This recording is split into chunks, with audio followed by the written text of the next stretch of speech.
These companies support the Thom Hartmann Program. They are HelloFresh, the #1 meal kit delivery service. More information at hellofresh.com, code TOM. CB Distillery for sleeping and pain relief. More info at cbdistillery.com, code TOM. Annie's Kit Clubs, creativity delivered right to your door. More info is available at annieskitclubs.com/Tom. EasyFlow, personal air filtration system. Fresh air anywhere. More info at easyflowusa.com, code TOM. Masterclass with world-class instructors. More info at masterclass.com/Hartman. And Dinovite, only the best all-natural pet supplements. More info at dinovite.com.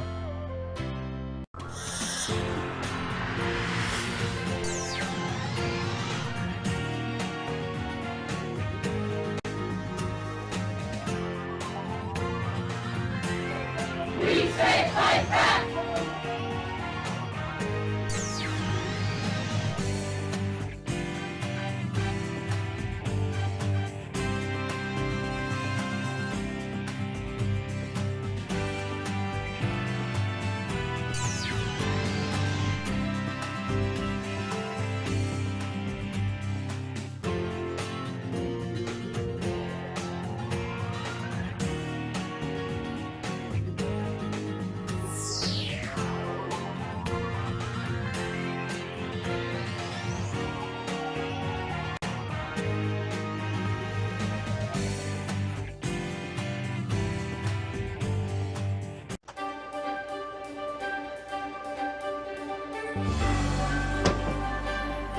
Today's book in our book club is The Hidden History of the War on Voting, Who Stole Your Vote and How to Get It Back, by this guy, Thom Hartmann.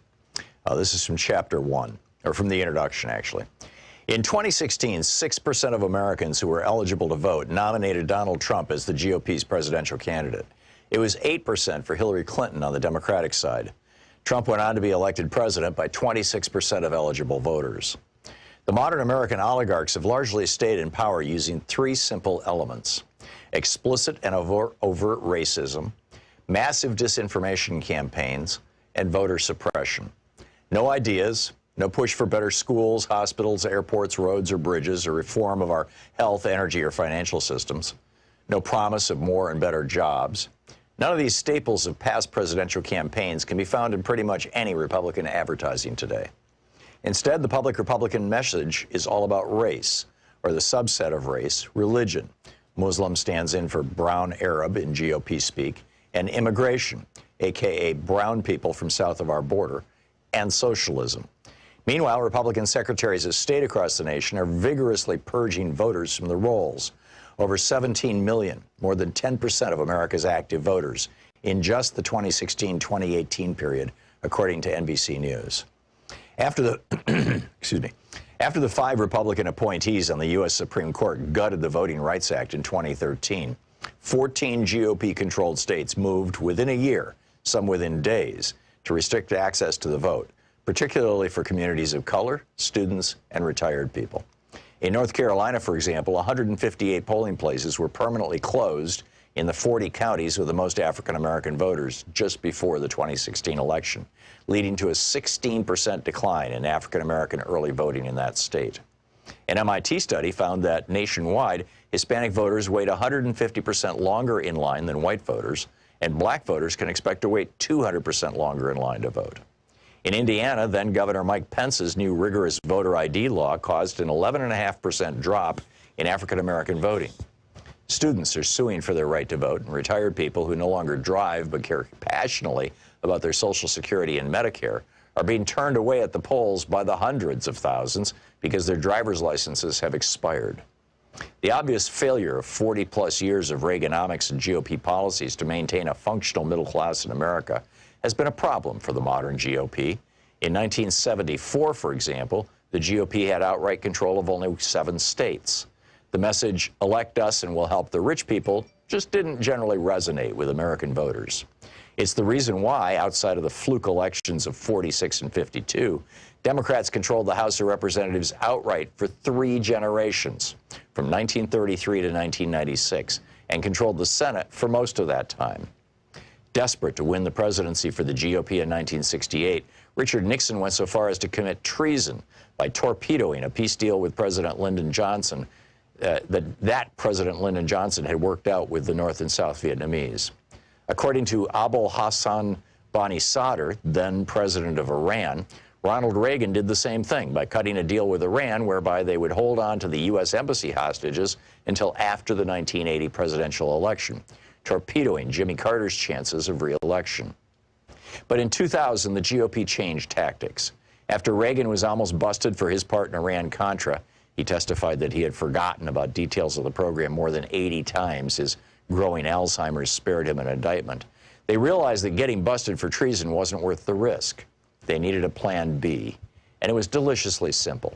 If most voters don't like what you're selling, then just don't let them vote. Paul Weyrich promoted this idea back in 1980 when he was campaigning for Reagan after co-founding the Heritage Foundation.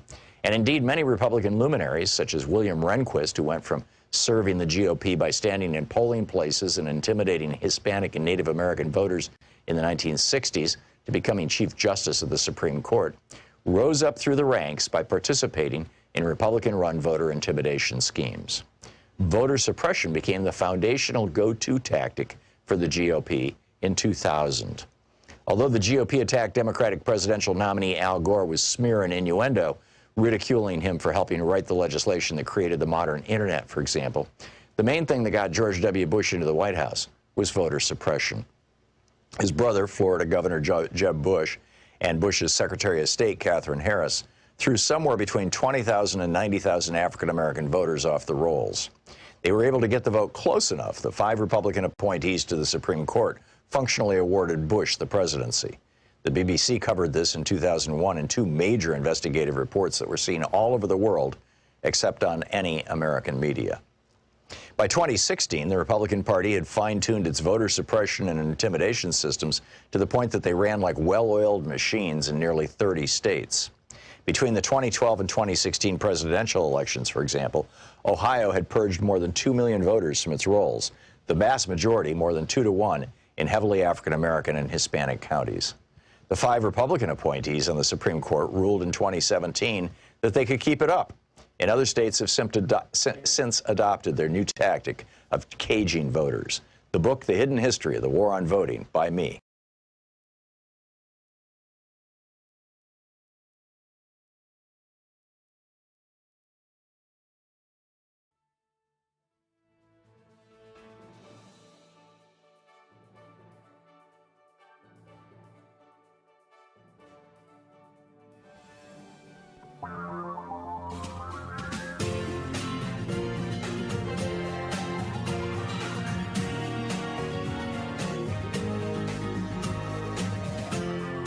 This is the Thom Hartmann Program. Hey, hey, happy Friday, TGIF. It's the first Friday. It's our first Friday in our studio in 14 months. It's amazing. Sean and Nate and Joyce and I all applauding. Glad to be back here, all fully vaccinated. It's amazing. There is some vaccine news and some rather concerning pandemic news I'll share with you as we continue through our program. In fact, I want to get into that. Yeah, well, we'll do it a little later on in the show. Also, a question that I have, we have another unarmed black man being murdered by the police, in addition to the one in Louisiana. I'm going to get into both those. You know, when are we going to reform our police? American democracy is even in worse shape than you think, it seems. A new study exposes the falsehood of the Republican claim that unemployment aid keeps people from working. And Geeky Science, logging 4,500 steps helps you live, well, I'll give you the details on that in the second or third hour of our program. So, you know, a lot going on here. But, you know, let me start out with this, my rant today that I, you know, from the HartmannReport.com, blowing up the Billionaires Con that's shattering America. I mean, we are trying to put this country back together after being ripped off by Donald Trump, who, by the way, front page of the New York Times today, he's charging the Secret Service $400 a night for rooms at Mar-a-Lago because they're required to protect the president. So he's made like 40 grand on the Secret Service since he left office. He just, he continues to rip us off. So anyhow, as we're struggling to recover from Trump's rip-offs, his, damaging our government, and his killing 500,000 of us unnecessarily. You know the death toll in Taiwan for the entire pandemic as of this moment? 12. 12 people. Why? Because they all wore masks. And because they shut down the economy initially and gave all the businesses enough money to keep paying their employees at about 80% of their regular wages so that, everything held together. Anyhow, we're recovering from Trump. We're getting a clearer picture of the sedition. I used the word treason yesterday, and a fellow called and said, you got to be careful about using that word treason. And I said, well, okay, I'll call them traitors. It was among Republicans in Congress around January 6th. And as we're trying to pass legislation, right now there's, Mitch McConnell has essentially announced that he's going to filibuster this January 6th commission that the Democrats and Republicans are trying to put together. As you know, I'm not a fan of commissions. I'm not a fan of this commission, frankly. I think that there should be congressional investigations like the 10 different Benghazi investigations. I think there should be at least 2, one in the House and one in the Senate. And I think that a special prosecutor should be appointed. But, if the commission gets appointed, fine. No problem. I'm okay with that. But Mitch McConnell says he's going to filibuster it. And, we'll see. Oh, did I miss my Friday open? Happy Friday, TGIF, Shabbat Shalom, Juma Mubarak. It's Anything Goes Friday, by the way. We have no guests today. It's just you and me all day. So 202-808-9925. Whatever you want to talk about, we can get into. Back to my rant. We've got dark money. We got foreign oligarchs. We got right-wing media groups, some of them funded by foreign oligarchs, who are hard at work trying to tear this nation apart, and they're having considerable success. Back in 1958, the Pew organization started doing annual, actually I'm not sure if they're annual or every 2 or 3 years, because the last one I've seen is from 2 years ago. So maybe it's a couple of years. But anyhow, they started doing these polls of the American people saying, do you trust the government? Do you trust your government? And throughout the 50s and throughout the 60s, it was 75% of Americans who said, yes, I trust my government to do what's right. And then in 1971 comes the Powell memo, where Lewis Powell says to a group of billionaires, he was this tobacco lawyer, and in fact, Nixon put him on the Supreme Court a year after he wrote his memo. He wrote the memo in 71, and Nixon put him on the court in 72. Lewis Powell writes that, basically, hey, us billionaires and us toadies for billionaires have to take over the political process, and the way to do that is to convince Americans the government is evil. And therefore, you can justify cutting taxes because, hey, government shouldn't have that money. They're evil. And therefore, you can justify deregulation and making, for example, fossil fuel billionaires richer by polluting the air because, after all, government is evil. You don't want them regulating the quality of the air, do you? We can justify making the coal barons richer as they dump their coal tailings into the rivers and poison, downstream communities with arsenic and radioactive elements and lead and mercury and other things that come from coal tailing because, hey, government is evil and they shouldn't be regulating the quality of our water. I could go on and on. You know the rants, but anyhow, this is what Lewis Powell laid out. And a bunch of billionaires stepped up and said, okay, cool, we'll do it. And they created the Heritage Foundation, and they created the Cato Institute, and they created the Competitive Enterprise Institute, and they created all these organizations, the Federalist Society, all of these organizations, so that, amplifying this message that Ronald Reagan officially announced. I mean, this is the official launch of the Powell memo, was January 20th, 1981, when Ronald Reagan was sworn in and gave his first inaugural address. And what did he say? He said, government is not the solution to our problems. Government is the problem. You get this? And so here we are now 40 years later, and Pew did a study, and this was in 2019. And they said, do you trust the government? Now keep in mind, it was 75% of Americans back in the 60s and 70s who said, yeah, we trust the government, and the 50s. Now it's 17%. They have had considerable success. And now it's like, you know, the tyranny of wearing masks. I mean, this is not an accident. It's the result of a 5-decade-long campaign, the last 4 decades being official and out in the open, put on by these, you know, billionaire groups and the corporations that made them rich. And it's destroying this. It's destroying our country. It is setting us up. And now to amplify this, down in Arizona, and now Republicans want to take this nationwide. They want to do it in Georgia and Texas next. In Arizona, you've got a bunch of people coming in saying, you can't even trust the vote. You can't trust the vote. And therefore, you can't trust democracy. And therefore, you should just, you know, go along with whatever the Republicans who control the state legislature say. So if the Republicans say, you know, Maricopa County's got a lot of black and brown people, I think we'll only count half the ballots this year. Because, you know, there's some precincts that are kind of sketchy. They're awful dark, you know. I mean, that's what it boils down to. They're auditing the only really diverse county in the state. No mistake there. You'll recall it was Trump who was saying, oh, yeah, you know, all the fraud is happening in Milwaukee, the blackest city in Wisconsin.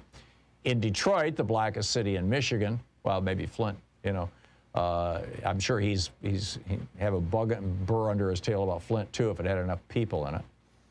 And Pittsburgh, another, you know, majority black city. This is so obvious. Don't trust democracy when democracy allows black and brown people to vote. I mean, that's what it's come to. And we've got this entire effort now to stop any kind of forward motion in this country, to stop Joe Biden, and not to hold any Republicans accountable for sedition. This is the Thom Hartmann Program. Anyhow, that's my rant. You can read the whole thing over at HartmannReport.com. We'll pick up your phone calls on the other side of the break. Stick around.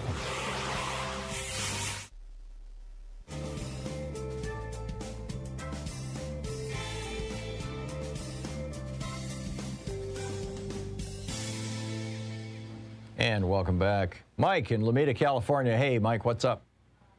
Hey, Tom, welcome back to the new studio. Thank you. The old studio. Just wondered it. Yeah. Yeah.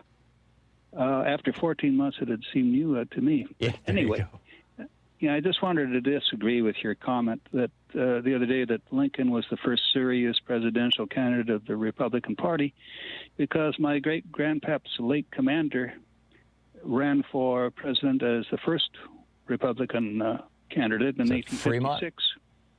John C. Fremont. Yeah. And where Lincoln got 39.8% of the popular vote, Fremont got 83%, got 33%, which is, by my computer's reckoning, 83% of the amount that Lincoln got. And that's respectable. Is three-way split. Yeah, it's very respectable. So tell me about John C. Fremont. Well, he was known as the Pathfinder, and in his time, I think he might have been a lot more famous than Lincoln was in his, before the presidency, that is. Mm-hmm. He did a lot of exploration in the West and published a lot of maps and guides.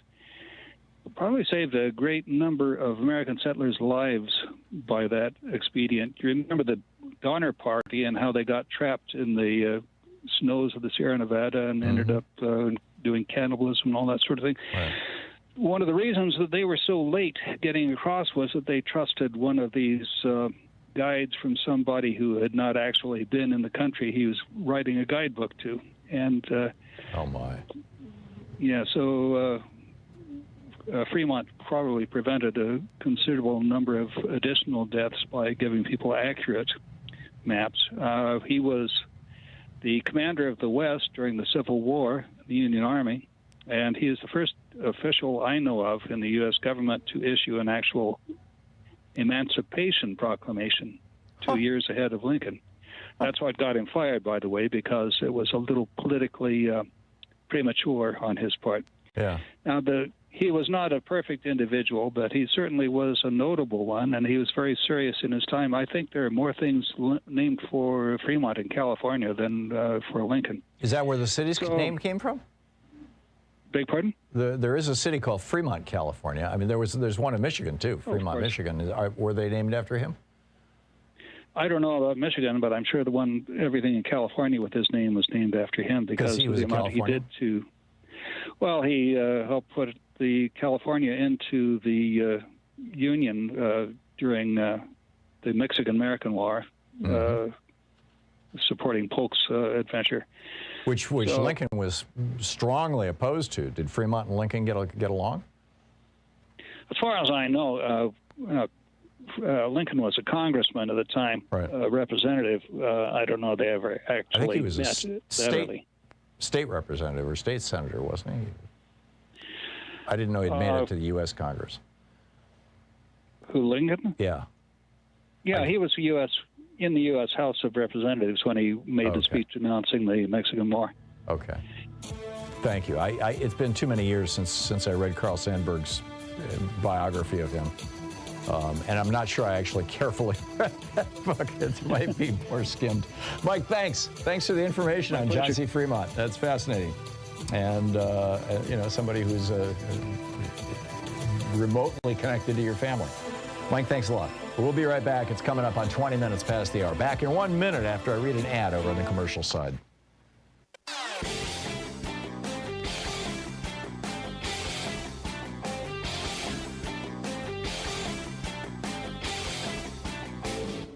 Missed my opening rant today? It's usually published over at HartmannReport.com, where you can read it and share it with your friends for free. Check it out, HartmannReport.com.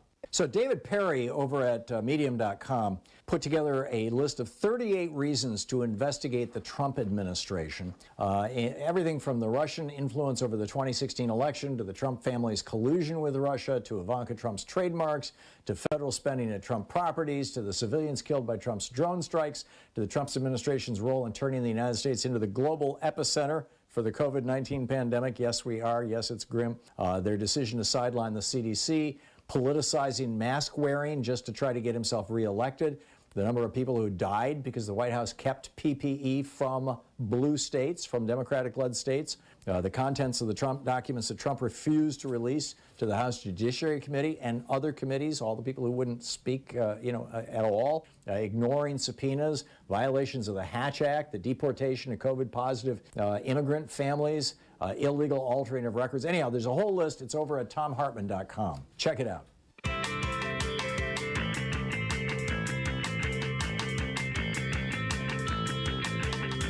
And welcome back. Thom Hartmann here with you. Before I pick up your phone calls, I mentioned, more police killings. I just want to point this out. I mean, first of all, of course, the story that's getting a lot of publicity because the Associated Press just released yesterday, I believe it was, or maybe late the day before yesterday, video of 3 or 4 Louisiana state troopers, Louisiana State Police, murdering, in my opinion, a fellow by the name of Ronald Green. He's 49. He's a father.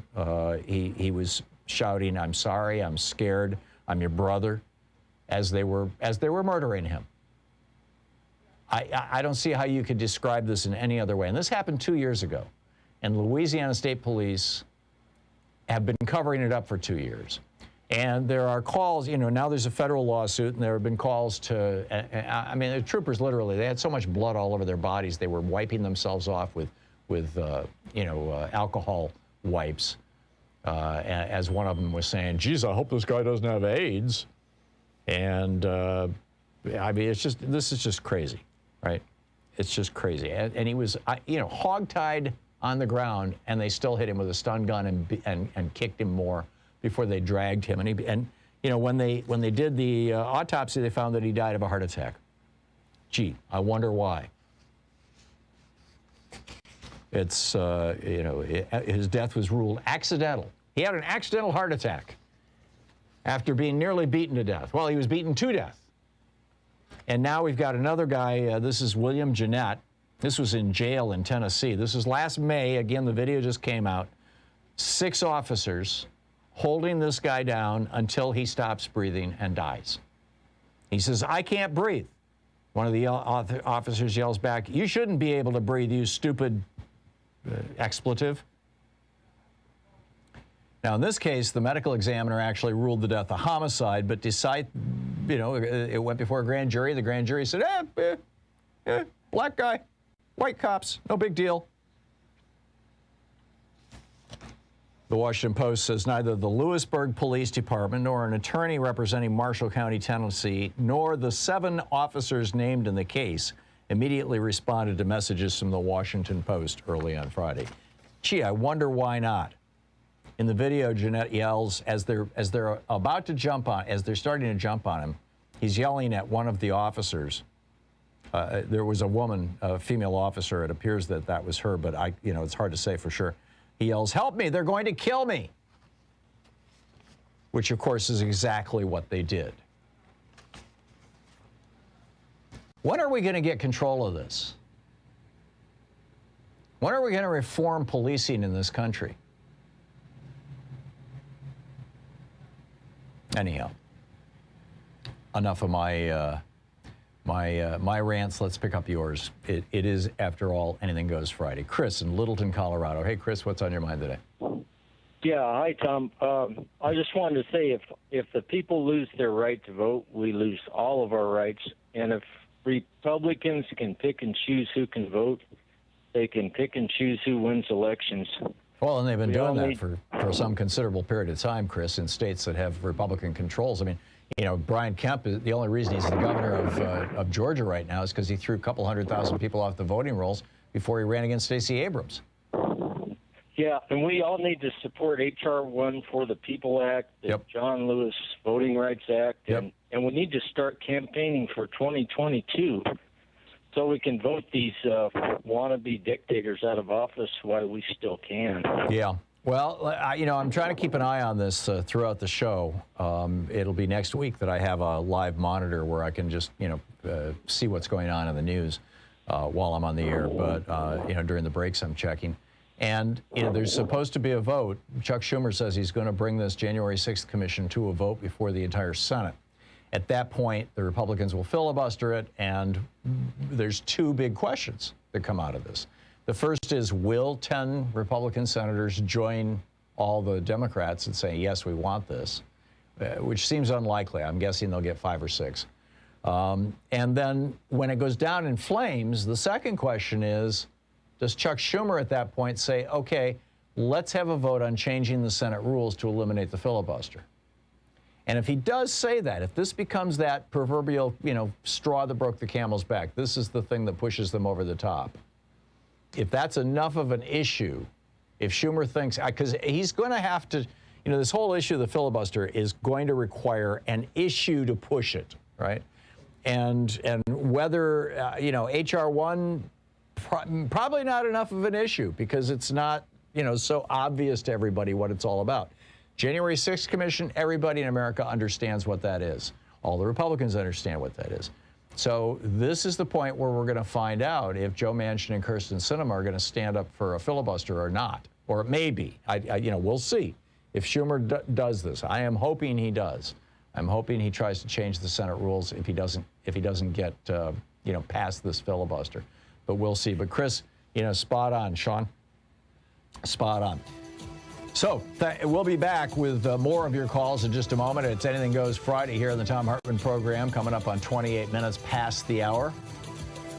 The place where smart people get their news. We'll be back with your calls. Stick around.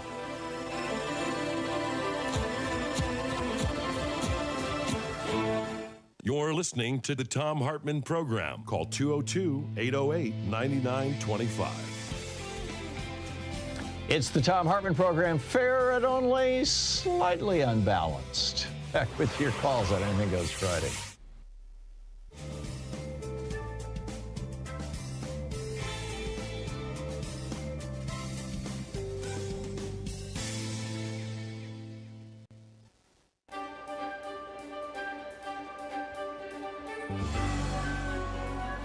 Our book today in the Thom Hartmann Book Club is Stand Up, Struggle Forward by Sanyika Shakur.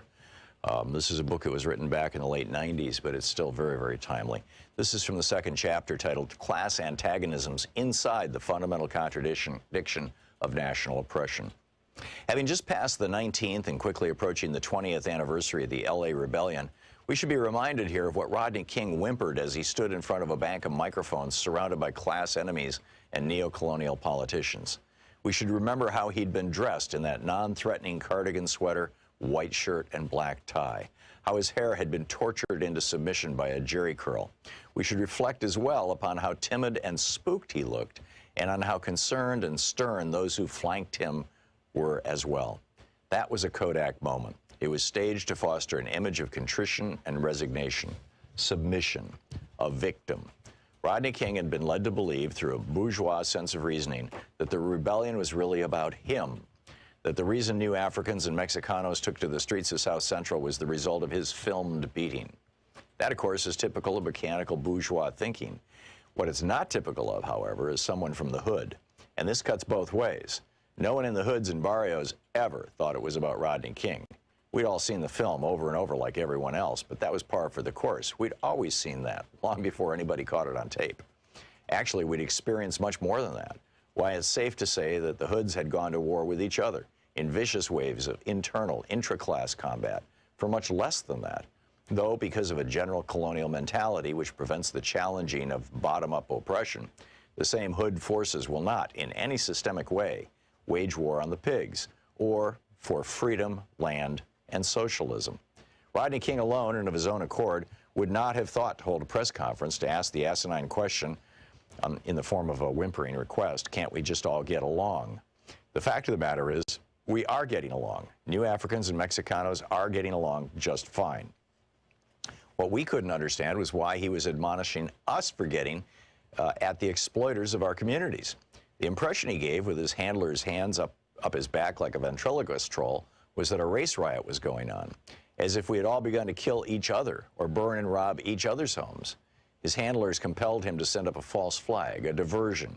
But you see, this was the very thing that exposed the class interests and reactionary politics of the Uncle Toms that had been designated to handle him, and by extension, us. Let's go back for a minute. Let's talk social development, aka history. There exists a fundamental contradiction in our lives that, like an elephant in the room, no one wants to acknowledge. As a consequence of the war waged upon various African nations by European powers, those of us captured and kidnapped were taken out of our own self-determining social developments and violently forced into Euro-American history. This is not simply a clever play on words. This is a reality. We lost the ability to control our own destiny. Read that again. From that time until now, the fundamental basic contradiction between the U.S. oppressor nation and our own oppressed and colonized nation has been the governing imperialist relationship, which is to say, us not being in control of the qualitative factors that determine our lives as a people, as a nation. Our tradition of struggle against this fundamental contradiction has taken many forms, some hidden or obscured, some open and hostile. But all of these have been open to resolve the fundamental contradiction and to regain our independence. While there have been some bona fide struggles to resolve the contradiction, there have also been reactionary neocolonial struggles waged by internal enemies loyal to the oppressor nation and culture that have tried time and time again to subvert and control our destiny for the benefit of the capitalists. They've come among us, always imposed from above, stirring up emotions and giving lip service to progress, equality, justice, and prosperity. These always within the colonial confines of the oppressor's arrangements, and none collectively ever materialize, because without a resolution of the fundamental contradiction, that is the freeing of our productive forces from U.S. imperialism and the governing of our own affairs, will remain a minority within the American system as opposed to a majority in our own, and subjected to the established bourgeois social contract, i.e. colonialism, neo and post. We can parade all through the empire with black congressmen, black mayors, black governors, black police chiefs, black Supreme Court justices, hell, even a black president. And absolutely nothing will alter the genocidal relationship that governs our national oppression here, because the blacks are part of the colonial apparatus. They have made a strategic alliance with the capitalist imperialists to act as go-betweens in our oppression and exploitation. This is a conscious class stand. The black petty bourgeois is not innocently confused, like, say, Mrs. Jackson across the street is, about our national oppression, about the existence and subjugation of New Africa. They are well-read, have traveled in our experience. They've just chosen sides against us and in favor of our historical enemies. And the sooner we recognize and internalize this, the better off we'll be. Black ain't nothing but a color. As a designation of our national identity, it has played out. It is a superficial understanding at best and a foolish and dangerous analysis at worst. We have no collective control over the qualitative factors which determine our lives. We do not, in other words, control our destiny, not as a people or a state. The book is Stand Up, Struggle Forward by Sanika Shakur.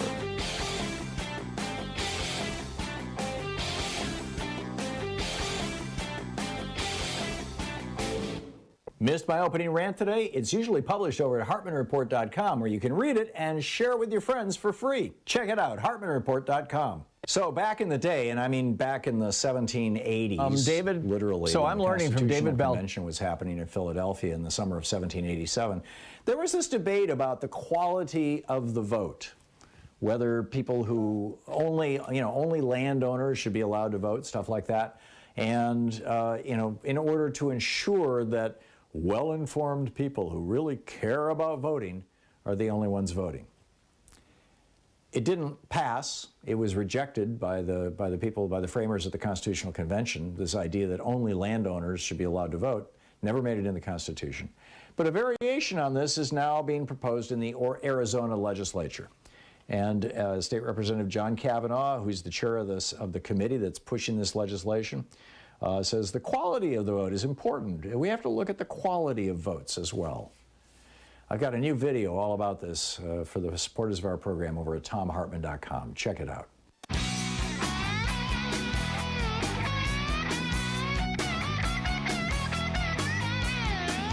And welcome back to Anything Goes Friday here on the Thom Hartmann Program. Regina in Chicago. Am I saying your name right? Yes. Hey, Regina, what's up? Let me get off speaker. Hi, Tom. It's been a long time since I've been able to call in, and I just felt like ranting today. Okay. I'm usually the one or two black people that come to your visits when you're here. Last time I saw you was in March when you were here for your book signing. Well, thank you, Regina. And I can't take it anymore, Tom. You know, this is just getting ridiculous. You know, it's getting hot here in Chicago, and who's going to help me with my PSTD? I'm a black woman working here in the Chicagoland area. I'm going to be walking distance from Obama's library. That's how close I am to the Museum of Science and Industry, this, that, and the other. And people are getting killed and shot all around me. Mm-hmm. A guy was shot out my front door over here in front of the filling station. Last night, a guy was shot in another neighborhood, an adjacent neighborhood. Then the night before that, it was a man, 2 people were killed up on 71st Street. I'm on the south side of Chicago, South Shore. There are mansions that are 2 blocks over that are worth $1 million. Regina, what if you could speak to Mayor Lightfoot or members of the Chicago City Council, what would you suggest be done about this? You live there. Oh, I've tried to do that over the years, even when Emmanuel was in office. Yeah, well, I'm giving you the platform right here. People need income and work. Mm-hmm. I'm not surprised why people are not going back to work. to work for nothing. Mm-hmm. I'm in the daycare industry. These poor working mothers, if they get out there and if they make $2 more, then their copay goes up on their child care. So it's like they didn't even get a raise. Right. So yeah, sit at home and get a check until something comes along, until a job. I paid my people the right salary that work for me. I'm a small business owner, and it's getting. I'm scared to death for the hot weather to come here. Yeah. So is it that the community in which you live needs more direct investment, or to provide people with the opportunity to have access to things like loans or grants to start businesses and build yes, Tom. Yes. And your schools need help, I'm assuming? Yeah, when my brother and I come to your events, if you remember, we always talk to you, and he has excellent credit. And so when we were going into the pandemic and all that kind of stuff, we both decided, well, maybe we need to go get a little loan on one of the properties that we own, okay? And so he went to go get, I can't think right now. I'm a little nervous and hyped up. That's okay. You talking about the PPP loans? No, not a PPP loan. When you get a personal loan on your property. We have a property that's completely... Right, yeah. I know what you're talking about. Equity loan. Equity, yeah, there you go. Loan. Yeah. And so he went to go get a small equity loan on one of the properties that we own just to have reserve cash. We own this property. We have a title in hand. It's in a decent neighborhood. You know what Jamie Dimon and the boys told him? Well, let's look at what you're doing, Mr. So-and-so. I don't want to say his last name, my brother's last name. But they told him, well, you got this car, and you got this, and you got that. At this time, we can't give you a loan because now he's not late on anything. Wow. And so essentially, they turned him down. You wonder if he should have had a white friend go in on his behalf and pretend to be him. Our accountant tells us that all the time. We have a white accountant. Yeah. So when somebody runs around and tells me that this nation is not racist, I get sick of hearing that, Tom, because they are. Yeah. Because our accountant sits and looks at some of our work and our portfolio and our taxes, and he says, I just don't understand why you can't do this and why you can't do that. And I used to tell him, I said, it's because we're black. I've worked hard all my life. And I'm sitting up here looking at stuff on the internet, and this trip's coming up. I've worked hard. I got a Corvette. And I'm scared to drive my Corvette anywhere now by myself. It's ridiculous. And when I heard about that guy getting killed in Louisiana 2 years ago, I just got back from Louisiana. And he was a barber. My son is a barber. I have raised 2 black boys successfully, single-handedly by myself. And I'm even now I'm scared. I'm constantly telling them, do this, do that, don't do this, watch where you're going. It's ridiculous. Yeah, it's wrong. It's just wrong in this country. And I think it's the great question that America is facing is, are we going to become a genuinely pluralistic democracy where all people are treated equal? And that's going to require a hell of a lot of work. Or are we going to do what Donald Trump and his right-wing shock troops and the GOP want, which is slide back into being a white power ethno state, which is basically what we are right now and what we were officially prior to 1965. Exactly. You're absolutely right, Tom.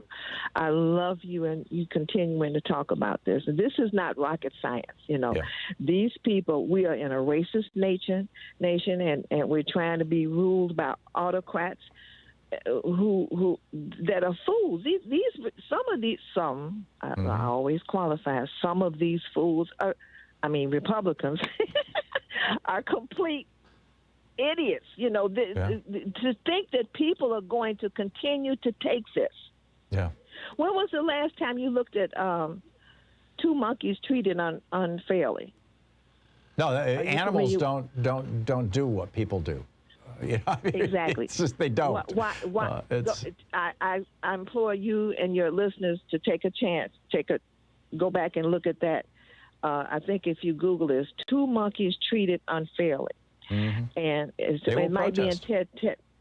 Babies will protest, Regina. Yeah, I mean, if you're in the child care business, you know this. If you got 3-year-olds and you give one of them 10 cookies and you give the other one 1 cookie, they will either try to even it out, or the one who got 1 cookie will be very upset. And if there's others sitting around, they will join in being upset. That's right. And somehow they beat that out of us in our young my whole adulthood. day. I'm sorry? That's right. It would ruin my whole day if I tried to trick kids like that. Yeah. They won't take it. Yeah. We know instinctively at a deep level as human beings, we know what is right, we know what is fair, and we know that these right-wing billionaires and these foreign oligarchs who are supporting the Republican Party and this rise of white nationalism in the United States. And by the way, they're not just supporting it here. I mean, they're not just pumping stuff into Facebook for white people in the United States. They're doing the same thing in France right now, and you got Marine Le Pen on the verge of becoming prime minister or president. Yeah, they're doing the same thing in Germany, where Alles für Deutschland, the AfD party. I don't know if it's Alles, but whatever it is, it's all in for Germany first, basically. That's their new Nazi party. It's happening in Sweden. They're having a real problem with this. And a lot of this is being pumped in from countries that are basically kingdoms, that are run by autocrats. Well, Tom, let me ask you this question. Why is it that you think they will not give up? Because they don't want to lose their power. Hundreds of years. They don't want to lose their power. They don't want to lose their wealth and power. It all boils down to greed and power. It all boils down to that, Regina, in my opinion. Yeah, power. Yeah, I think so. Yeah, you're right. I mean, you just watch their behavior, and this is, like I said, this is nothing new. We can go back 7,000 years in recorded history and see this over and over again, and see warning. I mean, that's the essence of the New Testament, is warning about this kind of stuff. If you want to, for those who are religious, I put a caveat on there. I realize every time I mention that, there are some people who go, "Oh, hey, stop preaching at us." But I know. Regina, thank you so much for the call. I'm sorry, we're hitting a break here. I got to run. Rant, Tom. My pleasure. Anytime. The door is always open. Thank you, Regina. We'll be back. It's 45 minutes past the hour. You're listening to Thom Hartmann. Visit ThomHartmann.com for audio and video archive. Anything Goes Friday on the Thom Hartmann Program. Stick around. We'll be right back.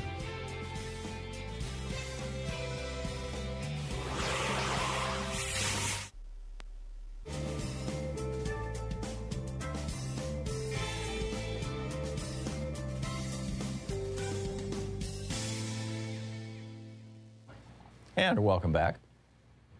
Let me pick up some of your phone calls here. Thomas in Columbus, Ohio. Hey, Thomas, thanks for watching us on Facebook Live. What's up? Hi, Thomas. How are you today? Good. What's in your mind? I've been a fan of yours for a number of years back at Democracy Now! and I'm a retired teacher, and I admire the teaching job you do every day. Thank you. So I've read all your articles, and yet I have yet to see your take on the 9/11 conspiracy. Could you help me out with that? What are your thoughts? In my opinion, 9/11 could have been prevented fairly easily if the Bush administration had simply listened to the Clinton administration. I'm guessing that the real question you're asking, Thomas, is do I believe that somebody went into those buildings, filled them full of explosives, and then pushed a button when they decided it was time to happen? Is that your real question? That's one of them. Yeah. No, I don't. Yeah. Well, can I ask if you have watched Anatomy of a Great Deception or Loose Change? I've watched a number of those videos, and I used to be pretty good, I don't want to say friends, but a pretty close acquaintance to one of the major proponents of them. In fact, he'd been on this program a couple times.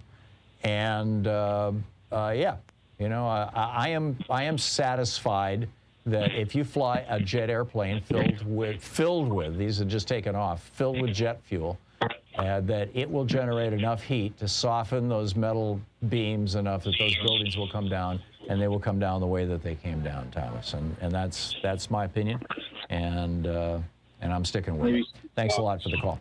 Roy in Seattle. Hey, Roy, what's on your mind today? Yeah, Tom. I was watching this week. They had Katie Porter from California, and she was taking down Richard Gonzalez from the AbbVie CEO of Big Pharma. I was just wondering if you caught it and if you had any thoughts on.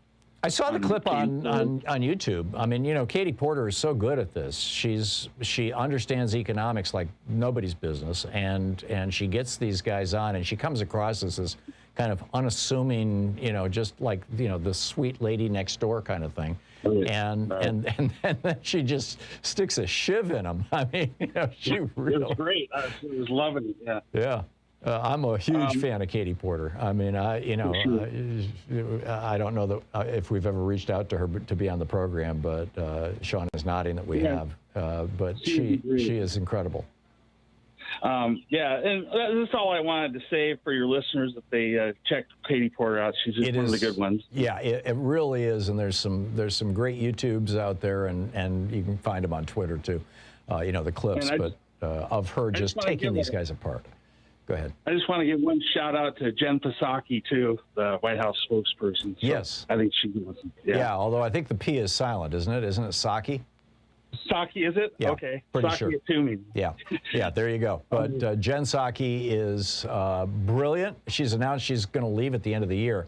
That's going to be a loss, but I'm guessing that she's not, you know, the only person who has the ability to call out right-wing talking points for what they are. Yeah. Roy, thanks a lot for the call. And thanks for listening to KBCS. It's great to hear from you. I appreciate it. It's coming up on 10 minutes before the hour. We'll be back with more of your calls on Anything Goes Friday here on the Thom Hartmann Program. Stick around.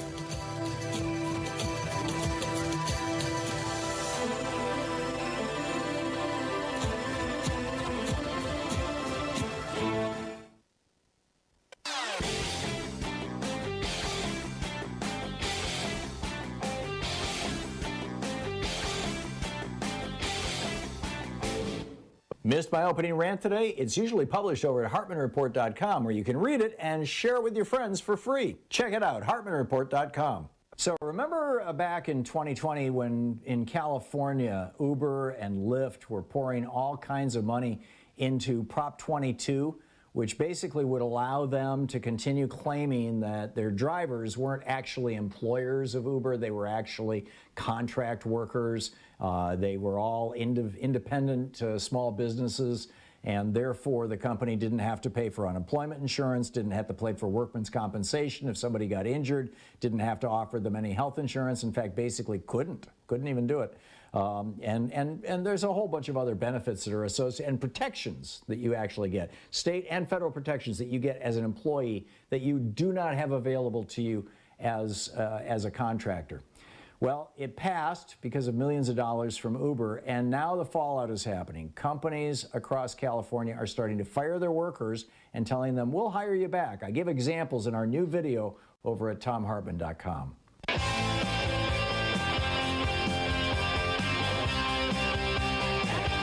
And welcome back. Thom Hartmann here with you, and it is Anything Goes Friday. Norma in Montgomery, Alabama. How are you, Norma? I'm doing well, Tom. Good. And you? I am. Shoulders better? It's slowly recovering. I'm wearing the sling about every other day, so you know I'm getting there. Yeah, well, it is a long haul. It is. It really is. Yeah. So, I had rotator cuff surgery on both shoulders, so I know. Ouch! Yeah, I'm trying to avoid the surgery thing. I'm hoping I can just get through it. So what's up? Well, first of all, I had a conversation with my poor idiot son. Oh no. Who is a devoted, bow down at his knees follower of Sean Hannity. Oh, my. Sean Hannity is teaching people that capitalism cannot support socialism, and that we have to get rid of Social Security and Medicare because they do not work. And I looked at him and I said, you realize that I have a Social Security check. Your 71-year-old mother, well, not quite. I'm just, from August to May older than you.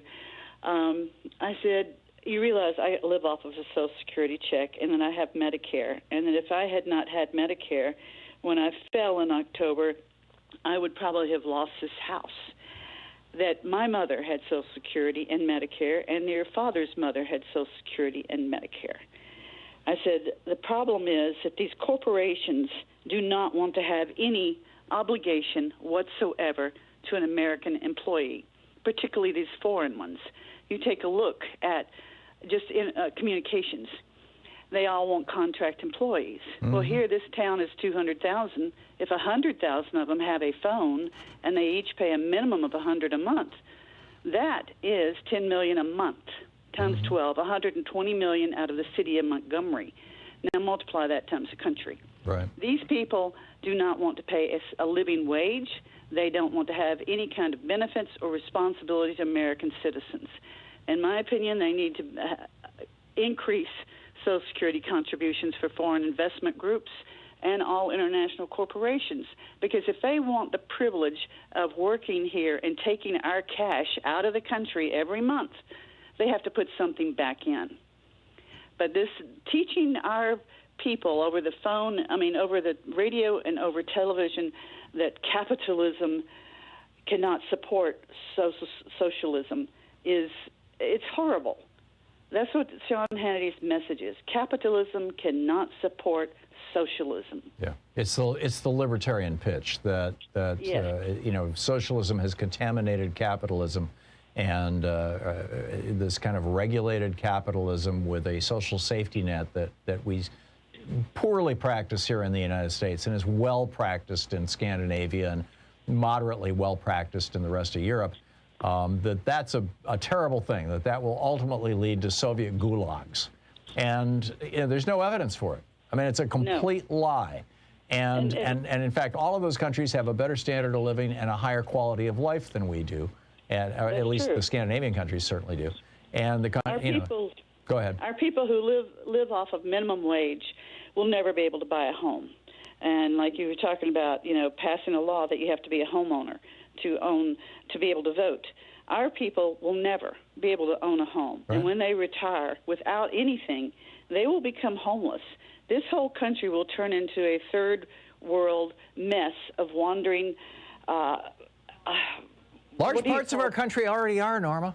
I mean, look at the homeless camps all around us, number one. Yeah. Number two, look at the percentage of Americans, the number of Americans, 40% of Americans can't sustain a $400 expense, and half of Americans can't sustain a $1,000 expense without a major disruption to their lifestyle. Tell me about it. Yeah, exactly.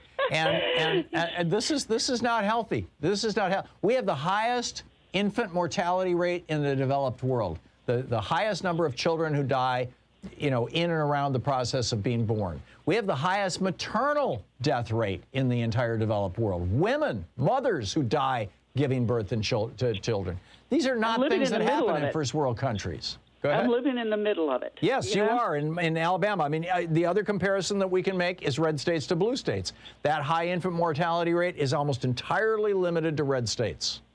Yes, and see, these red states are not going to even support an investigation into the January 6th thing. And I'm wondering, I sat there and added up senators yesterday, and I look at them, and I'm wondering, out of these senators, how many of them, are these the same 11 that went to Russia on July the 4th, 5 years ago, on their secret mission? Yeah. Is this why they are backing Trump, is they cannot allow what they have done, what they are still doing, to come out, and we get the truth of their behavior and how they have sold out the United States? I think that may well be true of Ron Johnson. I'm not sure about the others. Rand Paul was in that bunch.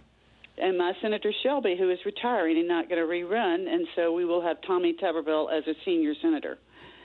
Yeah. Wonderful. Wonderful. Yeah. Well, time will tell, Norma. We need to keep fighting the good fight. We need to keep waking people up, and good luck with your son. I hope you can You know, well, sometimes it's just, you know, with family, it's not we just don't discuss it. Yeah, exactly. I was just going to say, with family, it's not worth the battle. Sometimes it's better just to say I love you.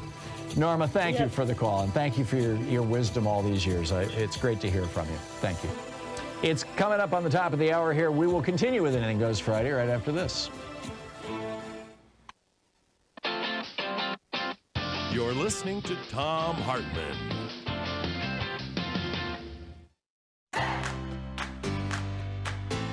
These companies support the Thom Hartmann Program. They are HelloFresh, the #1 meal kit delivery service. More information at hellofresh.com, code TOM. CB Distillery for sleeping and pain relief. More info at cbdistillery.com, code TOM.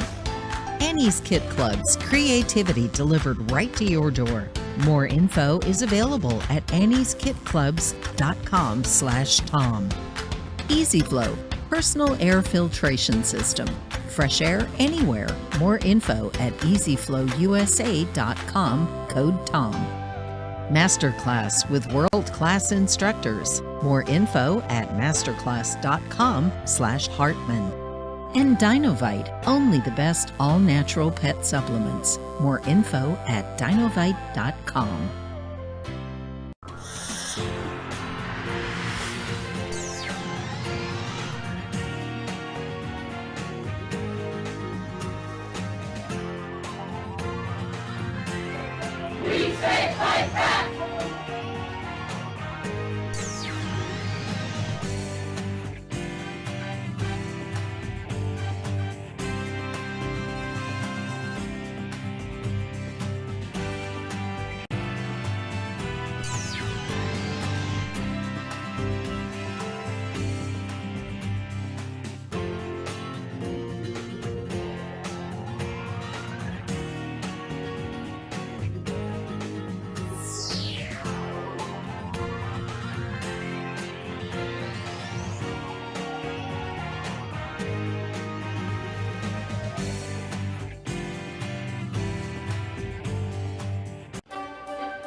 Our book today in the Thom Hartmann Book Club is by N.B. Turner. It's titled, Is China an Imperialist Country? And it's from a relatively Marxist point of view. I think you'll find it fascinating. This is from the introduction. It has long been known and understood that the entire world has been under the control of capitalist imperialism. For a time, a section of this world broke from it, beginning with the victory of socialism in Russia and continuing through the Chinese Revolution, constituting a socialist world. Yet in time, the socialist countries, through internal class struggles in politics and economics, were seized by capitalist conciliators and advocates, and then by capitalists themselves, who were largely within the ruling communist parties themselves. First in Russia and later in China, when these counter-revolutions and coups took place, there ensued a period of entry and integration into the world imperialist system. The Soviet Union, at first under the existing signboard of socialism, continued much of its established national and economic power relations into a new socialist imperialist bloc, socialist in name, imperialist in reality. The Russian capitalist imperialist attempt to maintain this bloc, or important sections of what had been part of this bloc and its historic allies, has continued in the years since the socialist signboard was discarded. In China, the defeat of the proletariat and the capitalist capture of state power after the death of the great revolutionary Mao Zedong have also led to a period of integration into the world imperialist system. China still operates under a socialist signboard, but has conducted itself unambiguously as a capitalist power. Before the last decade, especially since the demise of the socialist bloc, the U.S. was commonly seen as the sole superpower to which all other powers had to defer. The system which the U.S. had designed at the end of World War II was global in scope, and to some more democratic in appearance than the old colonial empires. But it was built around the elitist privilege of power and authority, meaning the U.S. as superpower was at the centerpiece of the controls.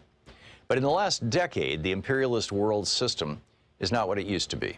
Throughout the world, corrupt and comprador regimes have faced significant and often unprecedented mass popular opposition movements, which have revealed the deep instability of the old neo-colonialist arrangements. Even in the EU, the product of imperialist designs to supplant the historic internecine battles, there has emerged ever-deepening crises and conflicts and movements to assert nationalist interests against one another. Against the threat of Islamic fundamentalism, the imperialist system was directed by the U.S., has launched wars such as in Iraq and Afghanistan at huge cost, trillions of dollars, and immeasurable losses in political credibility and imperialist authority, as neither war has won any of the U.S.'s objectives. These clear failures at the hand of the largest and most powerful military force in the world do not bode well for maintaining the U.S.'s hegemonic domination of the world's imperialist system. And the economic and financial crises of the last half-decade or more have stirred not only deep discontent, resentment, and popular political opposition within the ranks of the U.S.'s reliable allies, but it has brought to the fore the imperialist anti-U.S. challenges from other major powers, specifically China and Russia. Forces worldwide are studying these changes and considering how they must change the set of options at hand.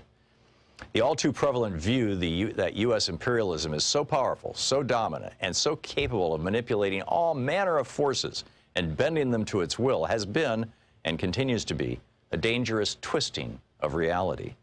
The sole superpower in this view has been attributed with omnipotent features that defy effective challenge, that reflect a supposedly skillful control of contradictions and crises that afflicted earlier empires, and that has a boundless ability to disguise its malevolent work. If it were true, it would be a remarkable development in human history. Indeed, it would be, as once touted in the time of the collapse of the Soviet Union en bloc by Francis Fukuyama, the end of history. That is, the end of historical conflict and systemic changes. It would be an expression of the boastful and fanciful capitalist post-Mao motto, Tina, there is no alternative to capitalism. There are others who assert that the U.S. is not so omnipotent and that it is in decline and maybe failing, but that the U.S. and its close allies constitute the only imperialism that matters, and that if all its detractors, victims, opponents, and its imperialist rivals band together, liberation will truly be achieved with the demise of U.S. imperialism. This view also holds that whenever big powers like China or Russia rise in opposition to the U.S., they deserve the support and applause from progressive and revolutionary forces.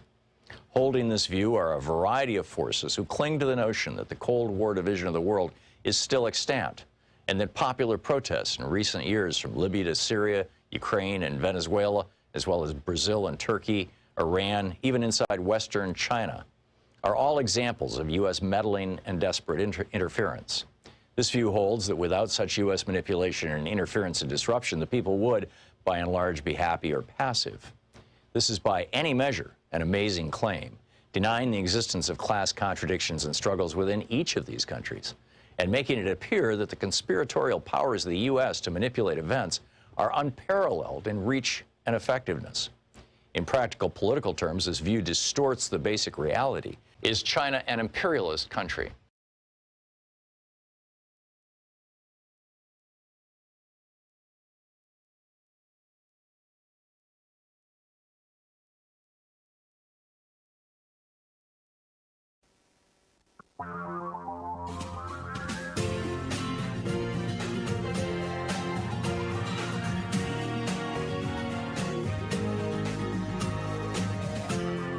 This is the Thom Hartmann Program. Welcome back. Thom Hartmann here with you. American democracy is in worse shape than we thought. Just take a look at the Republican Party. Republicans control 23 or 26 states. 23. They have total control of 23 states now. And they are embracing conspiracy theories and moving forward with legislation that dismiss the idea of democracy and replace it with the idea of oligarchy, essentially, of single-party rule, of rule by the rich. And in large part, and you combine that with, 6 right-wing cranks on the Supreme Court, put there by, in several cases, what I consider to be illegitimate presidents, and what you have is a recipe for a disaster for the world's largest, most prominent, and wealthiest and most powerful democracy. And that is a crisis of democracy. This crisis of democracy is really deep in this country right now. It has seized the Republican Party. It has seized the Republican base. Now, the good news is the Republican base seems to be shrinking.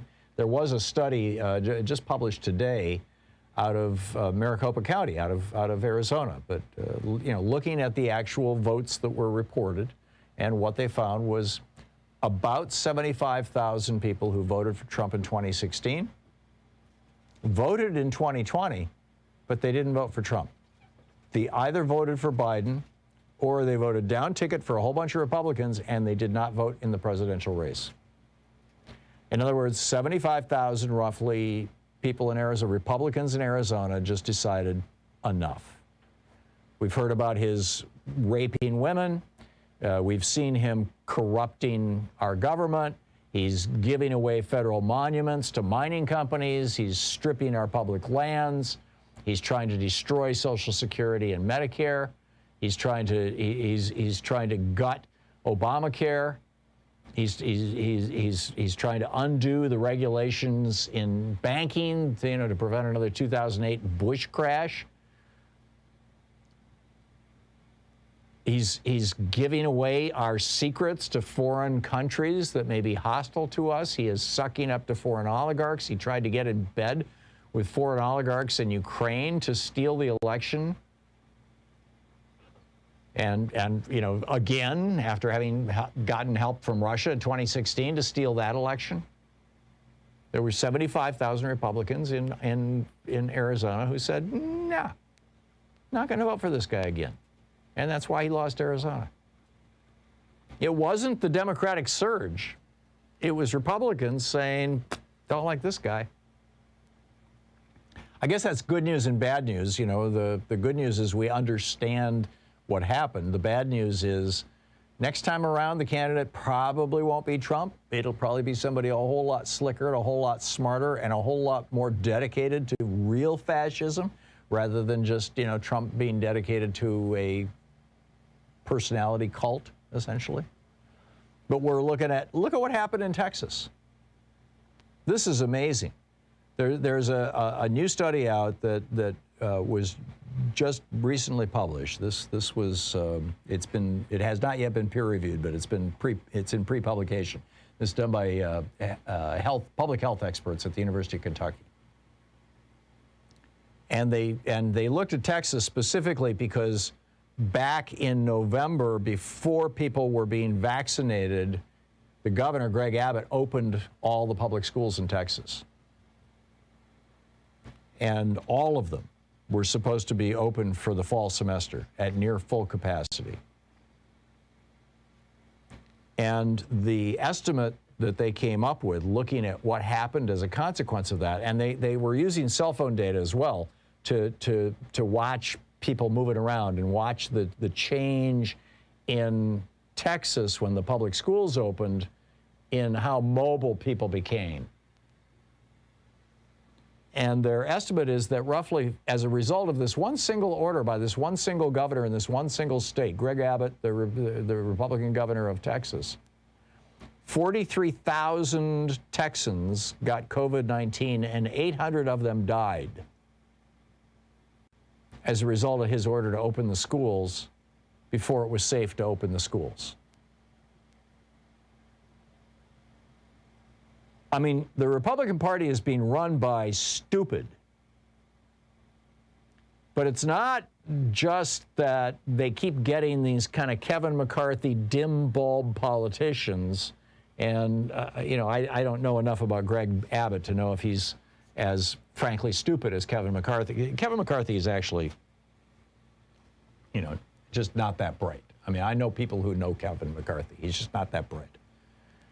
And that's fairly common in the Republican Party. You get people who, you teach them a couple of good lines that they can parrot, and, they don't really have an interest in digging deep into policy, and they really don't want to understand how governments work and things like that. Just say a few things that sound good, and we'll get elected, and we'll get power, and, You know, when we leave office, we'll get $1 million a year job at some corporation that supports Republicans. And, you know, it's pretty straightforward stuff. But it's destroying our country.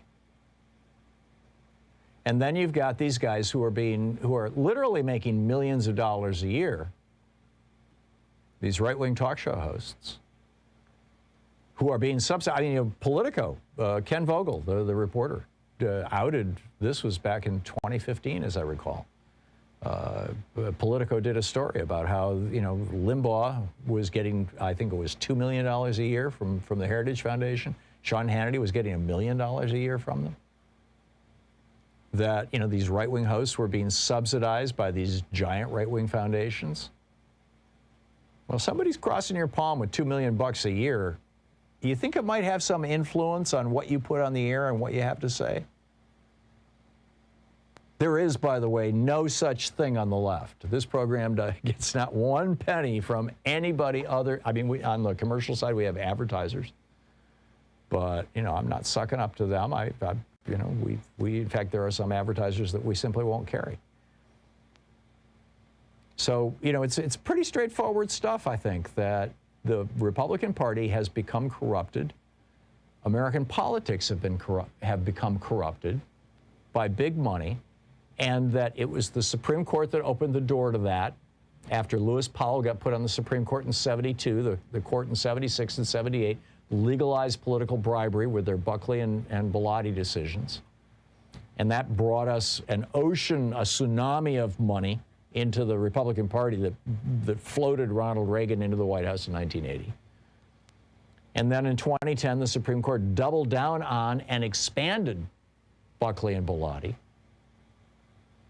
And then in 2013, McCutcheon even expanded that. There used to be a limit on how many politicians an individual billionaire could own. They blew up that limit. So now you've got basically the entire Republican Party, including at the state level. I mean, Republicans here in Oregon getting money and getting support, financial support from right-wing groups, right-wing foundations, helping them get elected. And that corruption, and what's the message that they're delivering? Oh, you know, the people don't matter. Social Security that's socialism. Get rid of that. Get rid of Medicare. Get rid of food stamps. Get rid of unemployment benefits. Get rid of regulation of corporations that keeps the air clean and the water clean. You don't need that stuff. We need more profit in our corporations, don't you know? So that they can cycle some of that money back into the Republican Party. It has become this evil thing. My friends, we have to fight back. We have to speak the truth. Anyhow, it's Anything Goes Friday. I'll stop ranting, and I do want to tell you about this Indian variant that is breaking through in Oklahoma. Stick around. We'll be right back. This is the Thom Hartmann Program. Anything Goes Friday here on the Thom Hartmann Program. Back with your calls and more of the news of the day right after this.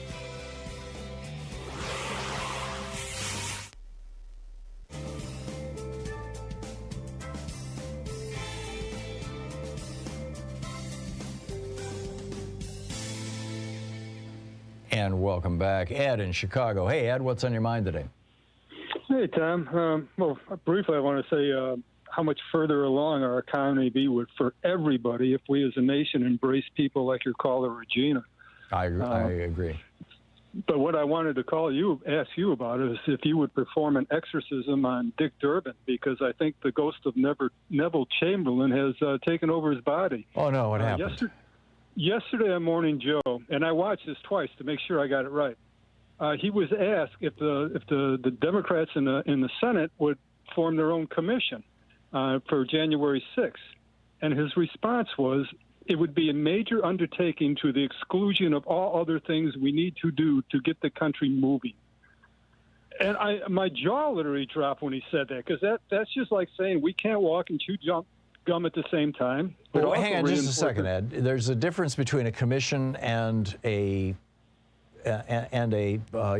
subcommittee or a committee that is established. Sometimes they're called select committees, that is established for a specific purpose. Right. Was but the general impression that he got was that this is, we're not going to. The impression he was leaving was if it wasn't going to be a full Senate thing, bipartisan, that they were just going to drop it. Was the impression he left from that quote, because after that quote, I hope your interpretation of his impression is wrong, Ed, because what I'm hearing is that you could. Well, go ahead. I was going to say you can find it on YouTube easily, and maybe I'm wrong, but it just was.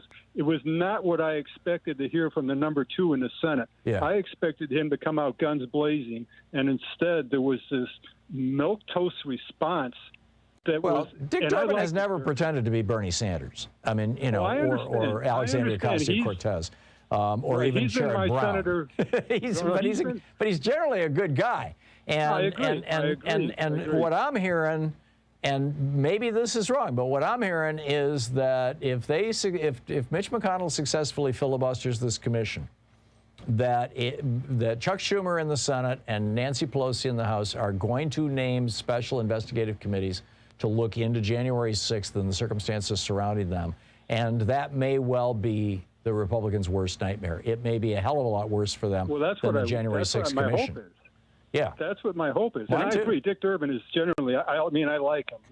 He's a decent man. Usually, he's center-left, more center than left, but he's pretty good on all the issues. But when you have time, it's on YouTube. You can see it. It was from yesterday's show. I was just, the impression I got, it was the last thing I expected to hear out of Dick Durbin. It was just so, like I said, it reminded me of Neville Chamberlain. Well, time will tell.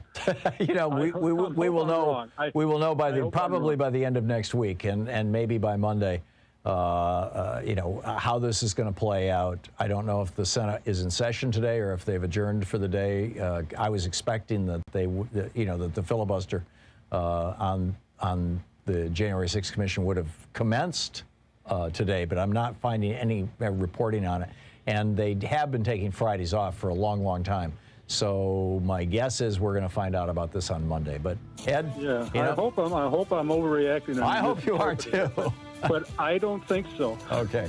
All righty. Well, we'll see. We'll see. Maybe Dick can redeem himself in your eyes.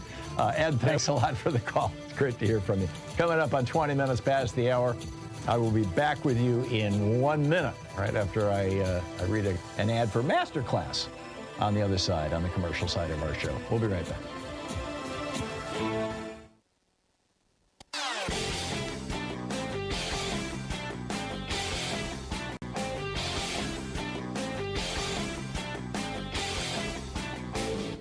Missed my opening rant today? It's usually published over at HartmannReport.com, where you can read it and share it with your friends for free. Check it out, HartmannReport.com. So back in the day, and I mean back in the 1780s, literally, when the Constitutional Convention was happening in Philadelphia in the summer of 1787, there was this debate about the quality of the vote. Whether people who only landowners should be allowed to vote, stuff like that. And, in order to ensure that well-informed people who really care about voting are the only ones voting. It didn't pass. It was rejected by the framers of the Constitutional Convention, this idea that only landowners should be allowed to vote.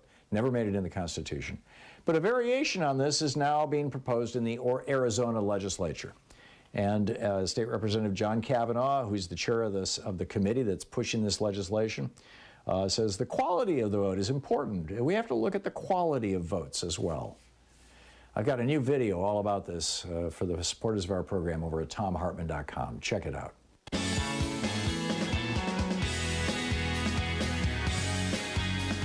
And welcome back. Thom Hartmann here with you. Let me just drop this story very quickly, and then I'll pick up your phone calls, because it is Anything Goes Friday, and I do want to have mostly phone calls today, but this, I think, is big news. There's a new COVID variant. It's called B1.617.2, or B16172, and it is out of India. And this is Eric Fingelding, a physician who has been a guest on this program several times, is tweeting about this, and there's a link to a story in the Oklahoman And so if you want the whole thing, you can check out his Twitter account. It's Dr. Eric E-R-I-C Ding, D-I-N-G. D-R-E-R-I-C-D-I-N-G is his Twitter handle. And so I'm just sharing with you what, there's a story associated with this. The Oklahoma State Department of Health announced it has identified a cluster of 17 cases of the B16.172 variant, including 3 that were fully vaccinated people and 2 who were partially vaccinated, and travel did not play a role in any of these. So this is community spread, in other words. Dr. Dale Bratzler, the chief COVID officer for the University of Oklahoma, said data indicates that the B1.617.2 variant, also called the Indian variant for where it was first detected, is about 6 times lower neutralization than other variants to antibodies generated by vaccines. In other words, it's 6 times more capable of evading a vaccine. Doesn't mean it's 100% capable of doing so, but it is 6 times more capable of doing it than any of the other variants. So if the other variants can sneak around a vaccine, depending on the vaccine, they say, for example, that Pfizer is 95% effective, right? Which means that, a variant might, or, a regular COVID can sneak around at 5% of the time and actually infect somebody who's already vaccinated. These are called breakthrough infections. Well, it looks like the British variant might be a little more potent than that. The South African variant might be able to sneak through more than 5% of the time. Well, whatever it is, let's say that 5% of the time is what they can all sneak through. This one would be 6 times that, which means 30% of the time, if I'm doing my math right. Now, I don't, again, I'm not a public health officer, but I'm just reading what they're saying here. 30% of the time, it can sneak past the vaccine and get you. He said Department of Health officials said last week the vaccines are still thought to provide some protection against the Indian variant. Oh, gee. And it's time for us to take our masks off? Bratzler said, again, quoting from Dr. Fengelding, Bratzler said he wasn't surprised to see the breakthrough infections when people who have been fully vaccinated against COVID-19 become infected, associated with the Indian B1617.2 variant, since, quote, since it does appear to spread faster and be less inhibited by antibodies from vaccine, end quote. The Healthier Oklahoma Coalition News Conference, a speaker, I guess it was Dr. Bratzler, said, quote, I think we're going to continue to see breakthrough infections occur. I think they're going to be more common with variant strains to which you don't have as good a protection. As of May 10th, the State Department of Health had identified 258 vaccine breakthrough cases in Oklahoma. I am not taking my mask off in public, in public places. I'll just tell you right up front. If I have to walk into a store or into an office, or if somebody has to walk into my place of business, it's going to be with a mask. Period, full stop. Anyhow, John in Warsaw, Wisconsin. Hey, John, what's on your mind? We have about a minute and a half to a hard break. All right. Hey, Tom. Here in Warsaw, Wisconsin, it is masks off to the hilt. I mean, it was, as soon as that kind of directive came out, it was back to, quote, normal. So things not looking good here on that front. To the point to our conversation last week about the smaller sort of libertarian extremist front groups that are popping up in local places across the country. I got to thinking about it, and it seems like what we're seeing is the Tea Party never dissolved. It was it was a great rallying around false grievance, and it was a big flag that everybody could run to. And then so people thought it kind of went away, and of course there's still these, the movement's still there. Well, what it did was diversify. And so now you have a guerrilla warfare type situation where you have cells operating across the country in different locations, different cities, different counties, still funded, still strategized by the same exact people that were running the whole Tea Party movement. Right, the old Koch network, yeah. Yep, exactly. So they've really adopted some interesting warfare strategies as far as if one group goes down, the rest are still intact. Right. They have diversified to a level that is absolutely mind-boggling from what I've been able to look at. Oh, there's hundreds of these groups all across the country.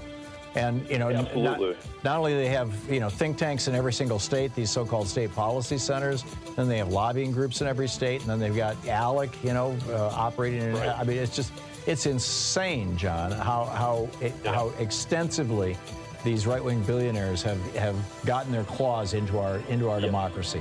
John, I got to run. Thanks for the call. Good talking to you. We'll be right back.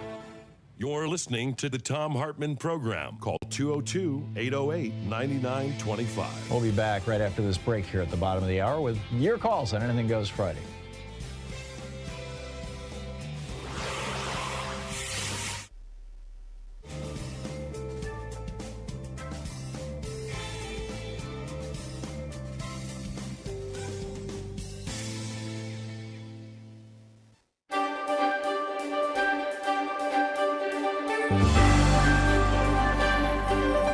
Our book today is My Life in the Black Party. The title is Just Another N-Word, and it's by Field Marshal Don Cox, his life in the Black Panther Party. This is from Chapter 5, page 47. The chapter is titled, Use What You Got to Get What You Need. Before we entered into a direct relationship with the Panthers, our group had wanted to prove our worthiness by our actions. Since that was no longer in question, contact was made and a rendezvous fixed to meet at Huey's Pad on Telegraph Avenue in Oakland. I don't remember much about that first gathering, other than meeting David Hilliard, the Panther Party's chief of staff, for the first time. The only thing that stands out in my memory is a question from Huey as we were sipping coffee. He asked if I didn't think it better to be properly equipped before going into action. He suggested it was best to first rip off the necessary funds to get everything we needed in advance of launching a major effort. I had practically memorized his essay, The Correct Handling of a Revolution, in which he spoke of teaching by example. And so I blurted out the first thing that came to mind, which was, use what you got to get what you need. After a long, hot summer of 1967, with the rebellions in Newark, Detroit, and elsewhere, we felt that our preparations had, at least, put us on the same level as the rest of the country, and that the revolution would not pass us by. Our San Francisco group started attending and participating in any and all functions relevant to black people. And we tried to let everyone in our area, and we tried to get to know everyone in our area associated with the struggle. We also continued our community meetings. News of the death of Che Guevara in October of that year had us walking around in a stupor for a while, and although that came as a severe blow to the international struggle for freedom and justice of all people, we were proud to be among those who had responded to his battle cry and had picked up the fallen arms. Huey asked if we would conduct a meeting on Hunter's Point for him. He was supposed to go, but something had come up and he couldn't make it. We were honored that he thought enough of us to ask, and we were more than enthusiastic to do whatever he wanted. It was at that meeting that we had a new, surprising experience. We met our first resistance in the form of Adam Rogers. He was supposed to have been the biggest, baddest N-word on Hunter's Point, but when we encountered him, he came across like an Uncle Tom. He seemed to be impressed with our firearms demonstration, but he was violently against the idea of black people arming themselves for self-defense. He was convinced that would increase repression, even though history proved him wrong. When we examine the history of repression of black people, the only time there was significant decline in police violence and murders perpetrated against blacks was precisely the period when blacks were organized and had access to guns. Given the wave of terror and violence against blacks that continues to sweep the country, I truly believe there is a lesson to be learned from that fact. Rogers was one of the wounded in the Hunters Point Rebellion of the year before, and a photograph of him had been used by the news media to illustrate articles on the riots that broke out following the killing of a black teenager by police that September. Because of that, we were even more surprised by his reaction. It was not until later that we discovered that the administration of San Francisco Mayor Joseph Alito had sent in money after the rebellion and had bought off the so-called bad N-words. The same technique was used from coast to coast. Despite Rogers, most everyone seemed to like what we had to say and really related to the firearms demonstration. Several people wanted to take courses in handling weapons, and so I fixed a rendezvous for the following Saturday at the parking lot of the abandoned shopping center right on top of Hunters Point. The next day I arrived at the point at 7 in the morning in order to get set up before people began to gather. There wasn't going to be any target practice, but I would be firing a few shots in the air by way of demonstration. I knew that would pose no problem as far as the police were concerned. Due to their racism, whenever they heard shots on the point, they generally looked the other way. Once, during a dispute between two gangs, shooting broke out, and instead of police coming in to break it up, they sealed off the area and let them shoot it out. Gun battle lasted 24 hours, and the police didn't return until the next day.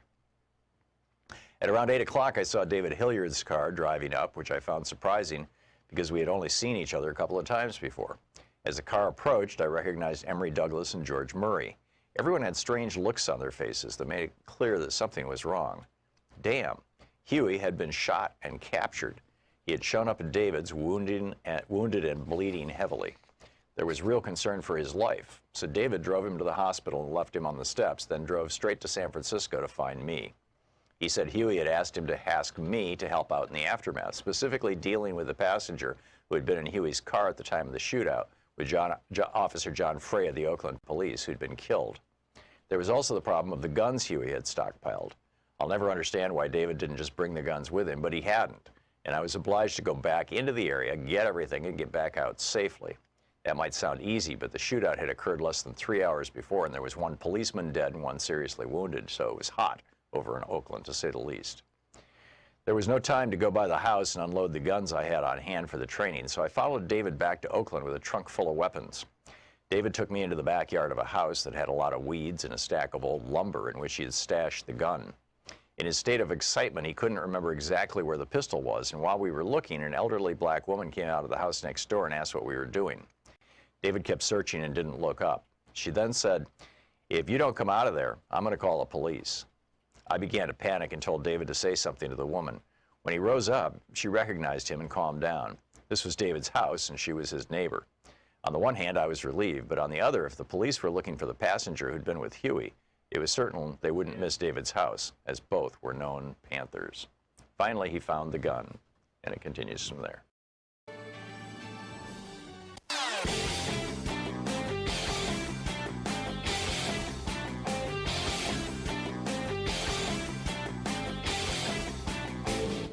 Missed my opening rant today? It's usually published over at HartmannReport.com, where you can read it and share it with your friends for free. Check it out, HartmannReport.com.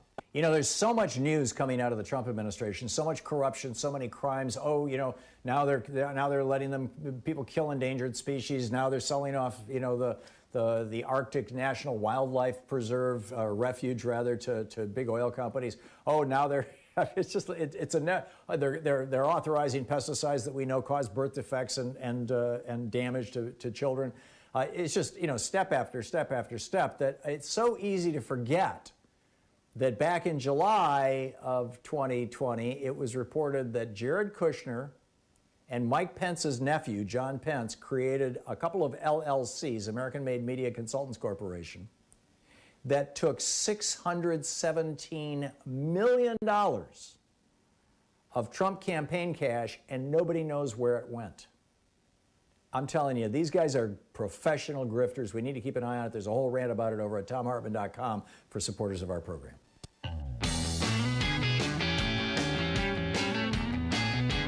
Welcome back. It is Anything Goes Friday, and Pauline in Los Angeles. Hey, Pauline, what's on your mind today? Hi, Tom. I just wanted to mention, I think it was a week ago, the Congresswoman Stacey Plaskett. I think she was on talking on MSNBC, and she used this phrase, you know, talking about, you know, how the Republicans are just pretty much just denying or downplaying or just acting like nothing happened with the insurrection. Right. And so in response to that, she used this phrase that we are in an active, not active, but that we're in a cold civil war. Yes. And I agree. I just thought that just encapsulates it completely, because I've been describing what we're in when I try to describe, like, that this is more than just, you know, regular political, you know, bantering. This is, yeah, exactly. If for people, our culture, our nation, we are really in an active, cold civil war. And when you look at the Cold War that we had with the Soviet Union, I think everybody understood that eventually that war would end, and it would end one of two ways. It would either turn into a hot war, a shooting war, or one country or the other would say, okay, I give. You know, and ultimately that was the Soviet Union. They abandoned what they called communism. And which raises the same question. If this is a cold civil war, where does it go? And, exactly. And what I am watching the Republicans become more and more of a minority party every day. On the other hand, I'm also watching billionaires funding things like, religious stations and stations, Spanish language stations. And we've seen the Hispanic vote for Republicans in the last 5 years double. And it's the result of, they've got now right-wing Rush Limbaugh wannabes who are speaking Spanish on these radio stations, and they're putting up these radio stations all over the country. And Hispanics are particularly vulnerable to this because they're so deeply into Catholicism, and they're using, and the principal sales pitch to them is abortion and anti-homosexuality and macho culture. And this is what the Republican Party is all about, and ignore all that other stuff. And, it's like, that's kind of, on the one hand, we're watching the Republican, the number of people who identify as Republicans steadily shrink. On the other hand, we're watching the Republican Party actually increasing their share of votes with some of these minority groups that the Republican Party actively works against, generally speaking. And Thomas Frank wrote that book, What's the Matter with Kansas, back 5 years ago or so, maybe a little longer. The next book is going to be, what's the matter with New Mexico, or some fill in a phrase that, replace Kansas with Hispanic Americans. What's the matter with Jose, I guess. Because they're successfully reaching out to a group of people and saying, vote against your own best interests. And it's just mind-boggling. Pauline, I got to move along. Yeah. You wanted to make a final point? No, you're right, and I that this is not just regular politics, and they're going for it, the gusto. Yeah. This is like on. They There's absolutely no are. turning back. There absolutely are. We're in They a cold civil war. Yeah, Okay. I love that Thanks. phrase, Pauline. Thank you for sharing that with me. I may use it one of these days. I may make a great op-ed. Pauline, thank you. Sharon in San Marcos, California. Hey, Sharon, what's on your mind? Hi, Tom. In the same vein of what you've kind of been covering all morning, did you read the Mother Jones article a few days ago with showing the leaked video with Jessica Anderson from the Heritage Action for American? Yes. American. And I group? watched the video And where they're like, yeah, and we kind of snuck in here, and yeah, go ahead, tell the story. Yeah, she's bragging to their donors, big money donors, about how the Heritage Foundation actually writes these voter suppression laws. They gave them to all of the Republican governors. They called the Republican governors, the Heritage Foundation people called the Republican governors and said, here's the legislation. You need to pass this now. Right. And she's bragging about that. And I think what you're talking about when you said there's a global conservative movement and everything, I think it's very well organized. I mean, these people know what they're doing. They're really, really good at it. They're organized. They control the purse strings for these Republican politicians who jump at their command. I mean, Heritage says jump, and the Republicans say that's, how high. Exactly. And that's why they can, like McCarthy or Moscow Mitch, can say something one day and completely change it the next day and just go on, because Heritage has their back. Yep. They know that as long as they don't repeat their blunder, like McCarthy, a week after the January 6th, he was talking about how it's Trump's fault. And now, Trump is his saint, Mm-hmm. and it's okay. It's okay, because all he has to do is ignore what he said, just move on, because Heritage makes sure that the media covers the right stuff, not the wrong stuff, right. in their view. The truth no longer matters. And by the way, let's be very clear about this, Sharon. This is not just American billionaire oligarchs. This is an international cabal, essentially. And people say, Russian oligarchs are doing this, or Saudi oligarchs are doing this, or et cetera. Yes, but they're not. It's not like some separate effort just for the interests of Russia or just for the interests of Saudi Arabia. They have a common interest in oligarchy all across the world. It's like trying to reinvent the British Empire, which was oligarchy. And I think they're working together. I think, at the top, those guys, they get together, they say, this is our strategy, this is what we know works, and this is what we need to make our minions do. And by minions, I'm saying they're politicians, they're so-called leaders, and the media. And the amazing thing about this is that one of the pieces of their sales pitch, or the sales pitch that is used by their stooges, people like Viktor Orban in Hungary, I mean, one of the major things that he used to gain power and to hold power is trashing George Soros. And George Soros, of course, is a progressive billionaire who, throws a few $100 million into politics every year. But he's no big player in the Democratic Party or in the political scene. He's bigger in Europe. Yeah, actually, yeah. He lives in France and he's from Hungary, actually, which is, in fact, he paid for Viktor Orban to go to college. Gave him a scholarship. Oh, my God. Honest to God. It's in my book on oligarchy. I've got a whole chapter about Viktor Orban. But Viktor Orban is making this pitch that there is this group of Jewish billionaires who secretly control the world. And they're pulling the strings. And they're provoking the Palestinians, and they're provoking black people in the United States, and they're provoking the refugees who are protesting the conditions in Hungary, and, et cetera, et cetera, et cetera. When, in fact, what he's describing, while it pretty much does not exist on the left, and I can tell you I've been in those Democracy Alliance meetings. I'm on the board of an organization that used to be a member. In fact, I sat next to George. Actually, I sat next to the guy who is George Soros's guy, and then George Soros sat next to him. So I sat two chairs away from him in one of these meetings. I mean, it's like there is no giant conspiracy going on the left. I mean, they're sitting around maybe figuring out, hey, let's throw some money to some group that's doing good research or something. Let's help out Think Progress. But it's nothing like what we're seeing on the right. Oh, we're going to have to, but see, here's the problem, Sharon. The right-wing billionaires and these corporations, this is all about making corporations more profitable and helping billionaires hide their money. And the majority of people who have reached that status in life are not interested in supporting Social Security or good infrastructure in the United States or health care for American citizens.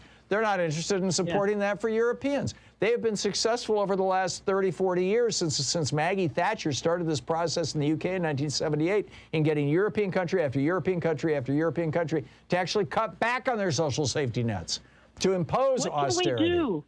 What can we do? Well, I think we just have to keep talking about it. We need to keep pointing it out. I mean, I could have taken Social Security and said, I'm retiring. No, we've got to fight. We've got to speak up. We've got to speak out. All of us. We've got to do everything we can. And we have one political party now that's functional, a Democratic Party, and people of goodwill need to get inside it and empower this and politicians and the media and support media that is talking about these actual issues. Like however you're hearing this program, support them. Sharon, thank you for your call. I got to run. We'll be right back. You're listening to Thom Hartmann. Visit thomhartmann.com for audio and video archives. Anything Goes Friday. More of your calls in just a moment. Stick around.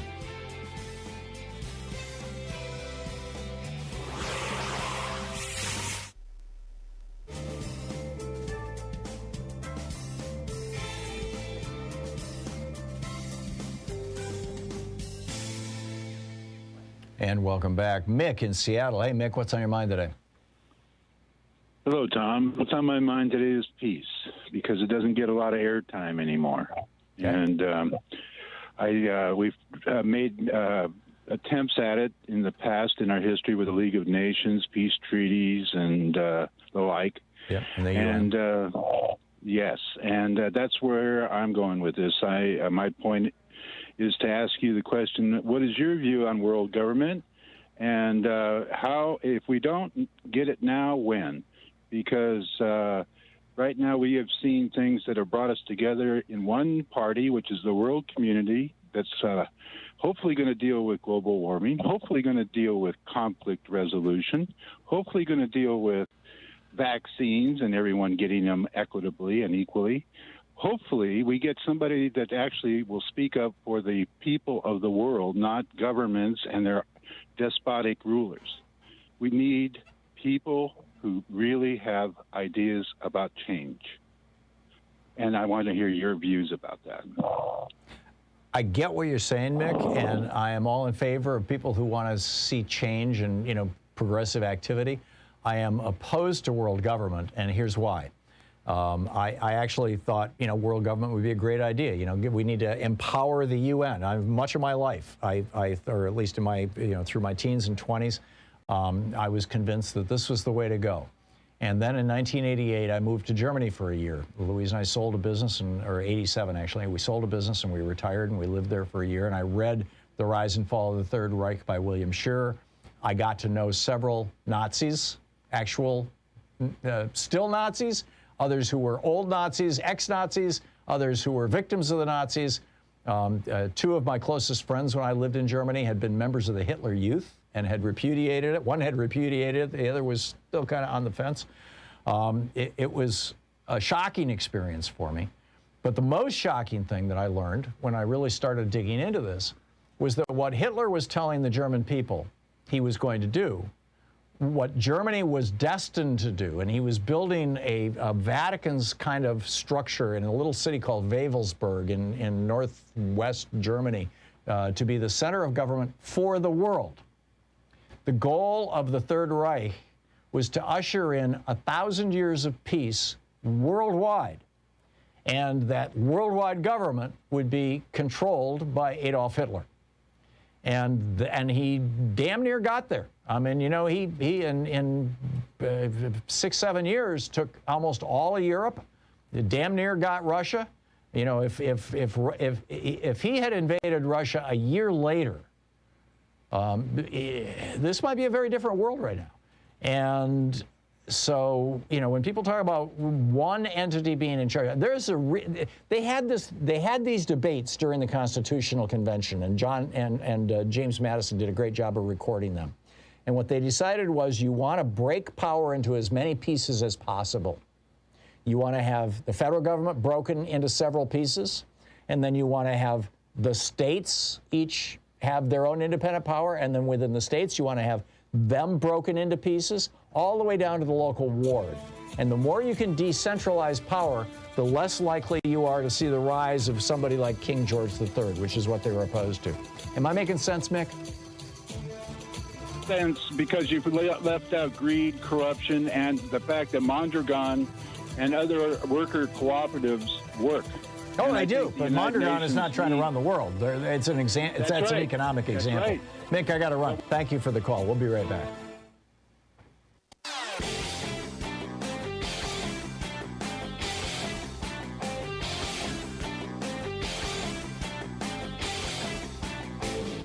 Missed my opening rant today? It's usually published over at HartmannReport.com, where you can read it and share it with your friends for free. Check it out, HartmannReport.com.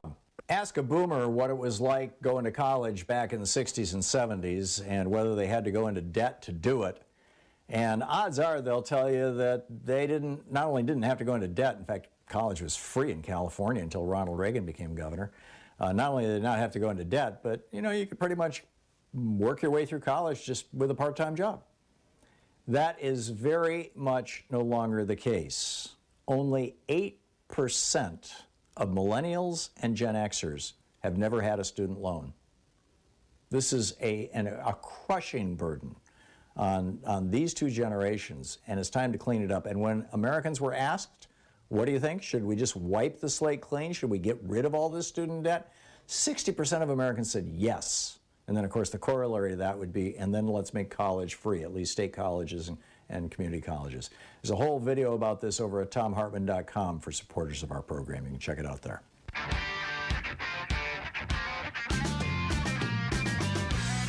Welcome back. Thom Hartmann here with you, and Chris in Humphrey, Arkansas. Hey, Chris, what's on your mind today? Thanks for watching us on Free Speech TV. Yes, thank you, Tom. I am troubled by everything that has happened to me in the last 10 years since I got a patent for my green energy invention. And let's see, everything that, long list. I'm pretty sure I'm targeted by the Koch brothers with their warfare, psychological warfare campaign against people that they don't like, which would tell you. What makes you think that, Chris? Huh? What makes you think that? I'm sorry. Let's see. I'm trying to run my business out of a local library. It is the only library in Arkansas that they are trying to shut down. Who's they? Who's they? The Koch brothers, the Republicans, the Teabag State House here in Arkansas. Yeah. Red state, red state, red state. I get it. I get it. Tell you that enough. Okay. Tom. So why not just take your green energy invention and, I get it that people who are inventors like to make money and get rich off their inventions, but if you think that that avenue has been closed off to you, then why not simply publish it on the internet and say, here, somebody, anybody, go with this. This is going to help you all. I did that. That didn't work either. Okay. I've been calling you for 10 years, Tom. Okay, Chris, I'm sorry, but I can't help you with this. I just can't help you with this. I get the challenge that you're facing. Kathy in Duluth, Minnesota. Hey, Kathy, what's on your mind today? Kathy? There's no Kathy. There we go. Oh, there you go, Kathy. I'm really concerned about this new assault on abortion rights, Roe v. Wade, in this conservative Supreme Court. It's, again, old white men trying to control women's lives. Yeah, now there's a white woman there, too. Yeah, right, yeah. In the conversation and articles I read, there's just nothing mentioned about men's responsibility, men's role in this situation. Mm-hmm. Yeah, Kathy, you vanished again. I'm not sure what's up. There we go. Up with your phone, but yeah. So what was the point that you wanted to make? Oh, okay. Well, okay. Suppose it's overturned. There, no right to abortion.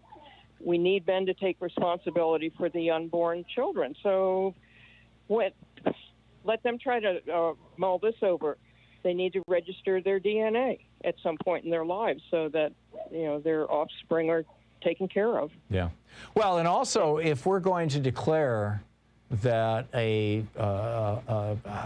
what is it called, a cytoblast, whatever it is, this little cluster of cells that is the first few weeks of pregnancy. If we're going to declare that that's a human being, then why don't we also declare that at that point men have to start paying child support?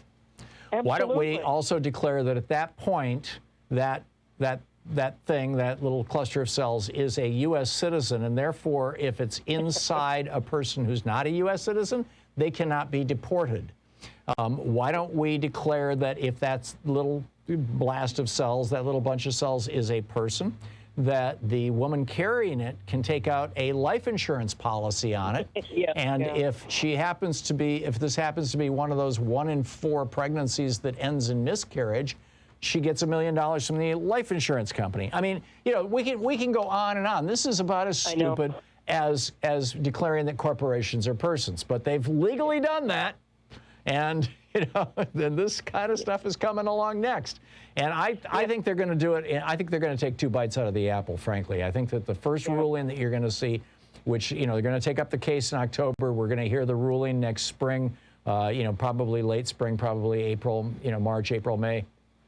Maybe even a little later. And my guess is that the first thing they're going to do is say, okay, we're going to essentially go along with Mississippi and say that viability is no longer the barrier. And the excuse they're going to use, because basically the way the law is now with Roe v. Wade, and actually it wasn't Roe v. Wade that established this. It was I'm forgetting the case, but it was another case a year or 2 later that established the 3 different trimesters of pregnancy. 3 trimesters. And what they're going to say is, okay, under this decision, under this previous decision, Planned Parenthood v. Casey was the decision. We identified 3 full months as the first trimester during which anybody can get an abortion. Well, now we've got technology that allows younger, preemies to survive. And so we're going to shift the goalposts essentially with regard to viability. That would be the first and gentlest step that they could take. My guess is they're actually going to go a little beyond that, and they're going to say, it's not about viability anymore at all. It's about life. It's about when something is to be considered human life, and this is the whole heartbeat thing. The brain hasn't developed yet, but there's this little piece of the tissue in there that's going whump, whump, whump, and essentially spasming actually, and then I think a year later they're just gonna pull all the restrictions out. But we'll see. Kathy, I'm sorry I got to run, but yeah, it's a tough one. It's a tough one. It's all about men controlling women. We'll be back. You're listening to Thom Hartmann. No longer just These companies support the Thom Hartmann Program. They are HelloFresh, the #1 meal kit delivery service. More information at hellofresh.com, code TOM. CB Distillery for sleeping and pain relief. More info at cbdistillery.com, code TOM. Annie's Kit Clubs, creativity delivered right to your door. More info is available at annieskitclubs.com/Tom. EasyFlow, personal air filtration system. Fresh air anywhere. More info at easyflowusa.com, code Tom. Masterclass with world-class instructors. More info at masterclass.com/Hartman. And Dinovite, only the best all-natural pet supplements. More info at dinovite.com.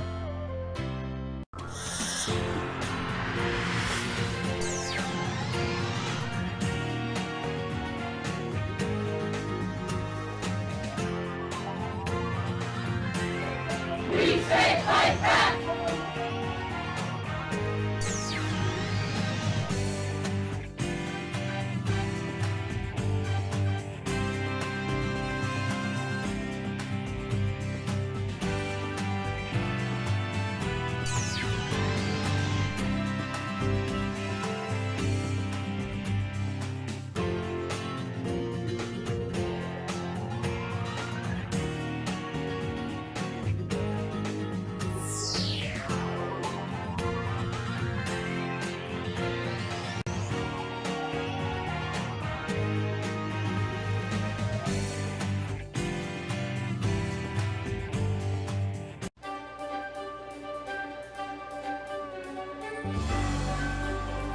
Our book today in the Thom Hartmann Book Club is Homewreckers by Aaron Glantz, a Pulitzer Prize finalist. The subtitle is How a Gang of Wall Street Kingpins, Hedge Fund Magnates, Crooked Banks, and Venture Capitalists suckered millions out of their homes and demolished the American dream. It's quite a subtitle. This is from chapter 21, titled Triumph of the Homewreckers.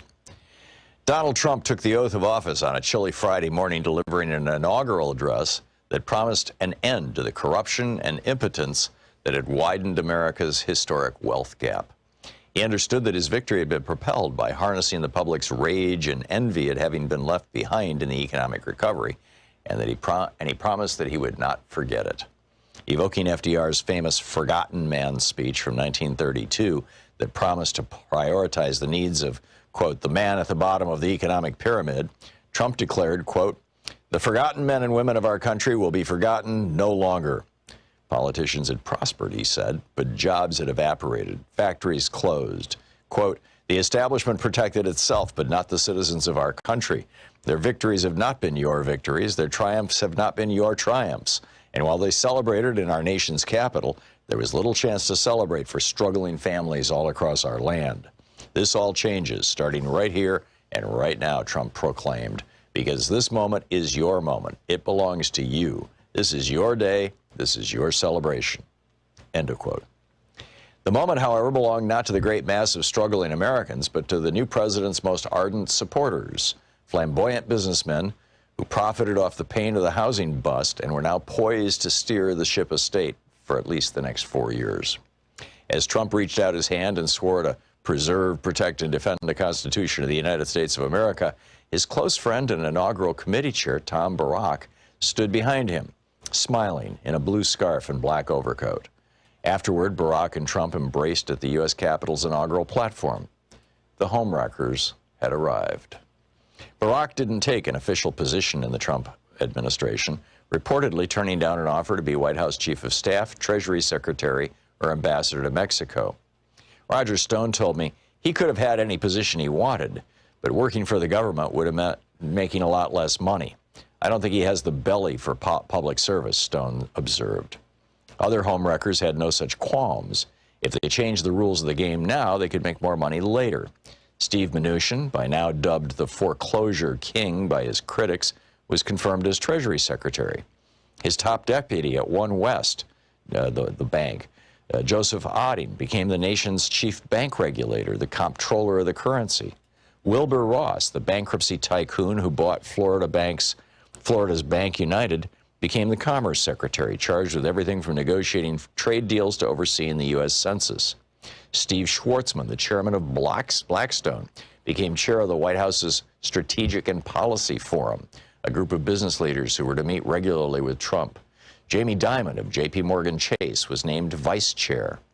Though the group disbanded over the summer after Trump's statement that bigotry and violence on many sides were responsible for a white nationalist's killing a counter-protester in Charlottesville, Virginia, Schwarzman, along with Barak, is said to be among a small group of outsiders, including Sean Hannity, who are put directly through to the president rather than being routed through the normal communications channels. Hannity reportedly chats with Trump nightly. Schwarzman has flown on Air Force One. On February 12, 2017, less than a month into Trump's presidency, while the commander-in-chief was dining with Prime Minister Shinzo Abe of Japan at his Mar-a-Lago golf club, Schwarzman threw a massive 70th birthday bash at his Four Winds estate, barely a mile and a half away. This time, neither Donald nor Melania Trump could make it, but daughter Ivanka and son-in-law Jared Kushner did, along with Mnuchin, Ross, and a who's who of high finance and culture, from Henry Kravis, co-founder of the hostile takeover firm Kohlberg Kravis Roberts, to the fashion designer Donatella Versace. The party featured live camels, trapeze artists, fireworks, and a gondolier. Schwarzman's tennis courts were covered with Asian-themed staging. The man who'd hired Patti LaBelle to sing Happy Birthday for his 60th was serenaded by Gwen Stefani on his 70th. After Happy Birthday, the peroxide pop star took a, quote, a quick twirl with the birthday boy around a dance floor constructed inside a two-story tent where acrobats shimmied and jumped, the New York Times reported.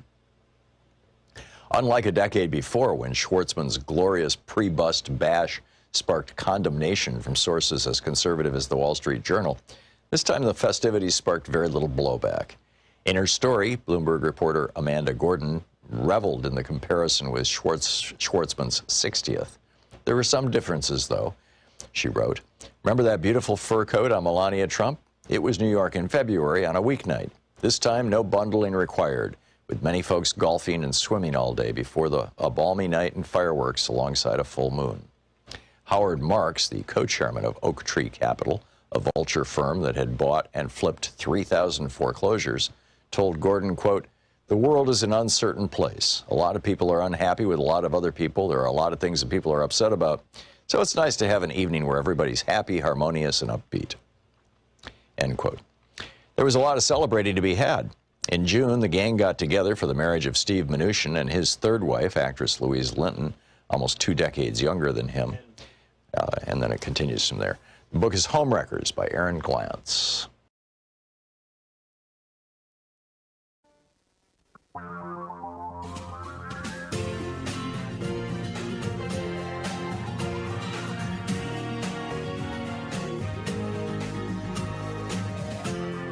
This is the Thom Hartmann Program.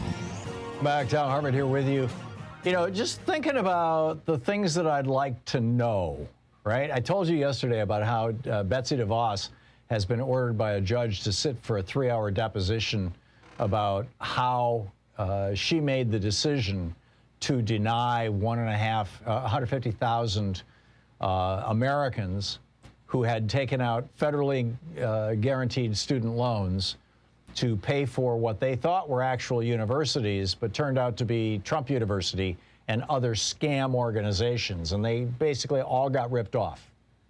And so they were simply saying, you know, please forgive this loan because there was no education there. You gave the money to the college, the so-called college went bankrupt.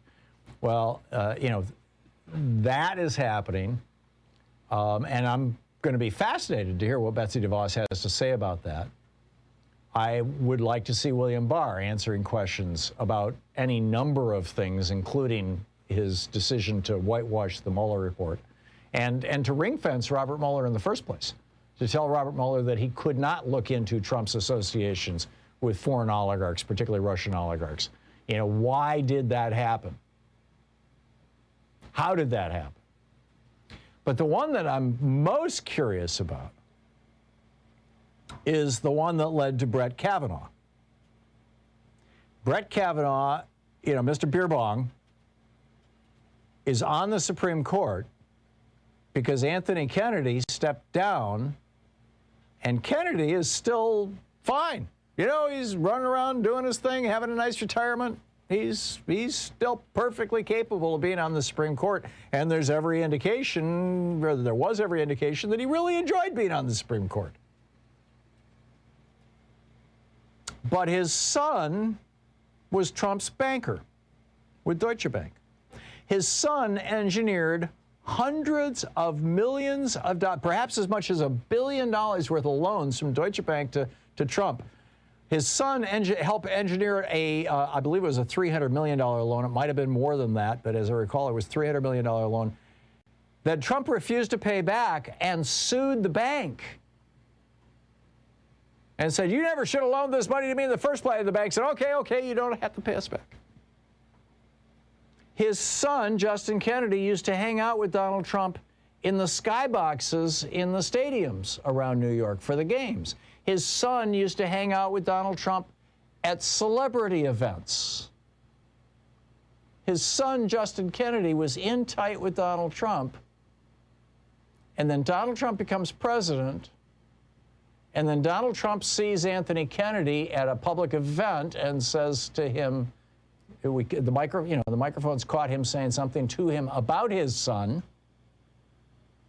And then a couple of weeks later, Justice Kennedy decides that he's going to withdraw himself from the U.S. Supreme Court. Kennedy, who supported abortion rights, is pulling himself off the Supreme Court to be replaced by Mr. Rapist Beer Bong guy. That's the one I want to hear. I would like to hear Justin Kennedy deposed, or Anthony Kennedy, or his father. Did Trump threaten your life? Did he threaten to put his minions on you? Did he threaten to tweet about you in a way that would cause you to need, like Anthony Fauci, that you would need to hire full-time security to protect your own children and grandchildren?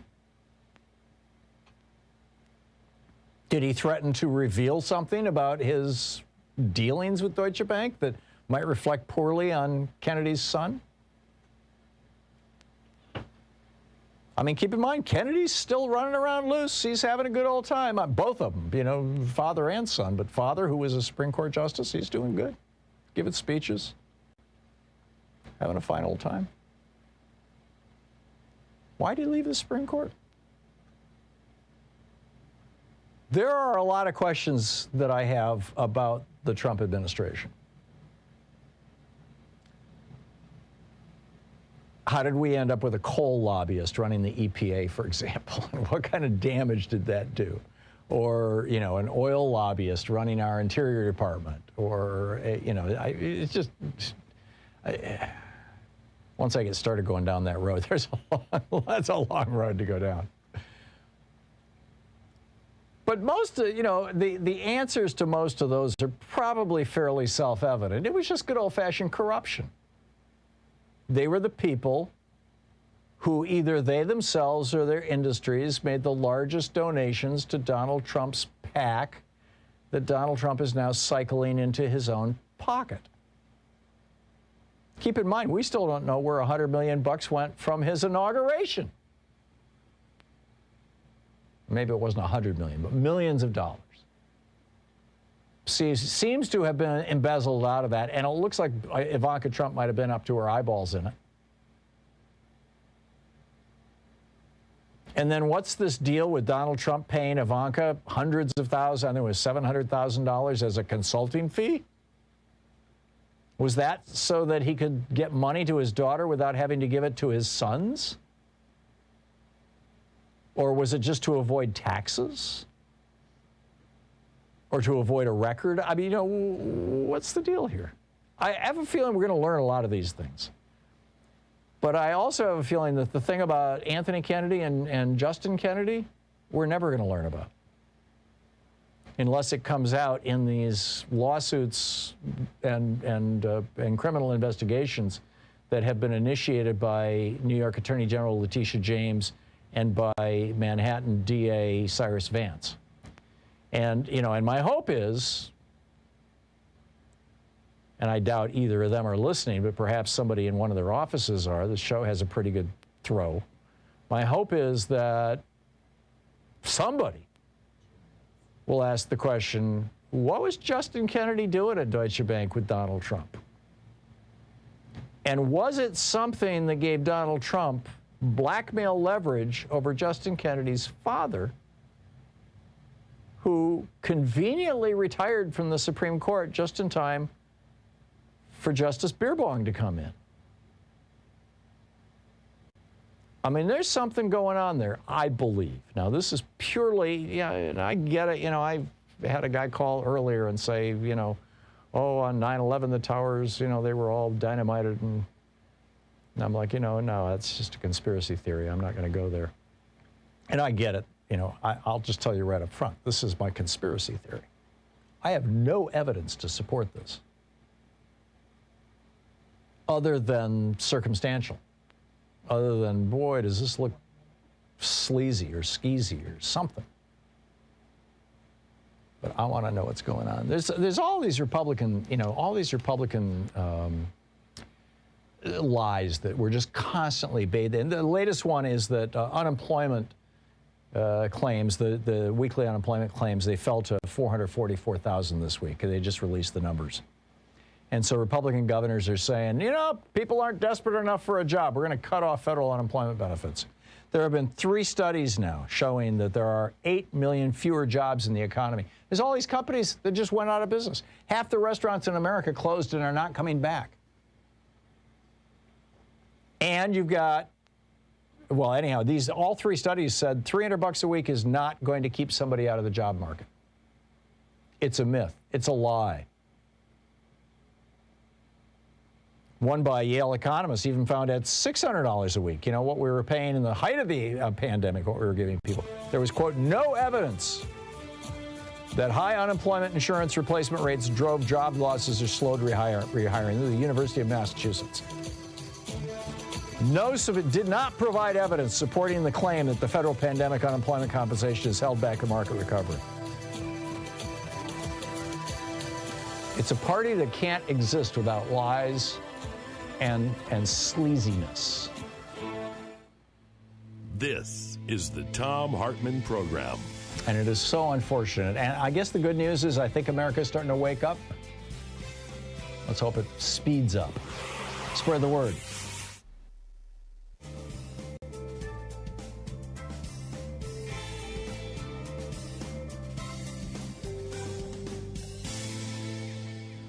And welcome back. Kevin in Terre Haute, Indiana. Hey, Kevin, thanks for watching us on Free Speech TV. What's on your mind today?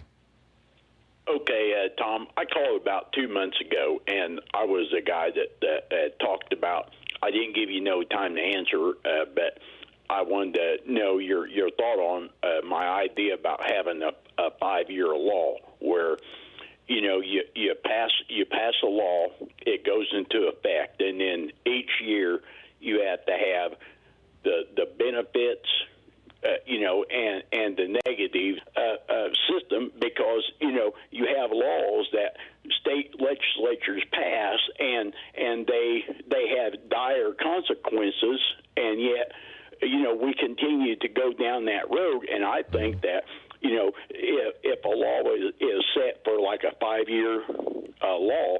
Right. At the end of 5 years, if it becomes, I like that law, kind of like a seatbelt law. You don't like it, but you understand the benefits from it. No, I get what you're saying, Kevin. Kevin, there are a couple of thoughts on this. Number one, Congress does this. And, for example, back in 1965, when they passed the Civil Rights Act, there were a whole bunch of white racist senators who said, no, we don't want this thing. And Lyndon Johnson basically didn't just twist arms, he broke arms. But the one concession he made was, okay, we'll build into this law that it has to be periodically renewed. I don't recall if it was 10 or 20 years, but every certain period of time, this law has to be evaluated to determine if it's still needed. And it got renewed. In fact, it got renewed during the George W. Bush administration. But that was the law that the Supreme Court, gutted in the decision where they took out Section 4 or Section 5 of it. Also, a lot of bills passed by reconciliation can only last 10 years, can only last a decade. So, there's a precedent for what you're talking about, Kevin, but it hasn't worked out all that well. Part of the problem is, the who decides whether that law is doing a good job or is doing what it's intended to do are not always honest brokers. I mean, that's what you would have in your red states. Yeah, that's true, and that's why you would have to have, like, I'm a big believer in the pilot programs where I live in Indiana, where you have 92 counties, where you should have like about 10 counties working on the same pilot program, all the and a couple of years that they all benefit the same program. Yeah, I get it. Kevin, I think you have a great idea. I'm not sure if it could be put into practice easily or quickly, but I like it. Kevin, I got to run. Thank you for the call. It's coming up on 20 minutes past the hour, and we will be back on the other side of this break as soon as I read an ad for MDHearingAid.com.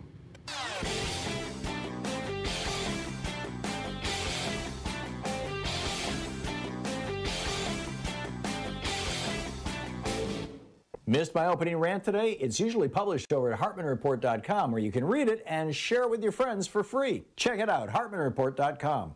Hey, we have a new video over at ThomHartmann.com. It's about this movement that has, it's being characterized in the media as being just, fringe wackadoodles, crazy people on YouTube, stuff like that, who are talking about how Democrats are torturing children to get the adrenochrome out of them, and Hillary Clinton is eating babies, and the ship in the Suez Canal, and how, and the really interesting one now, how if you get the vaccine for COVID, that it will change your race. Yes, something that will make white people absolutely hysterical.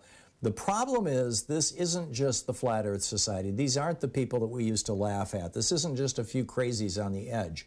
They just had a convention in Oklahoma. A serious convention where they were calling for Democrats to be put in front of a firing squad and shot. You need to check this out. It's over at ThomHartmann.com.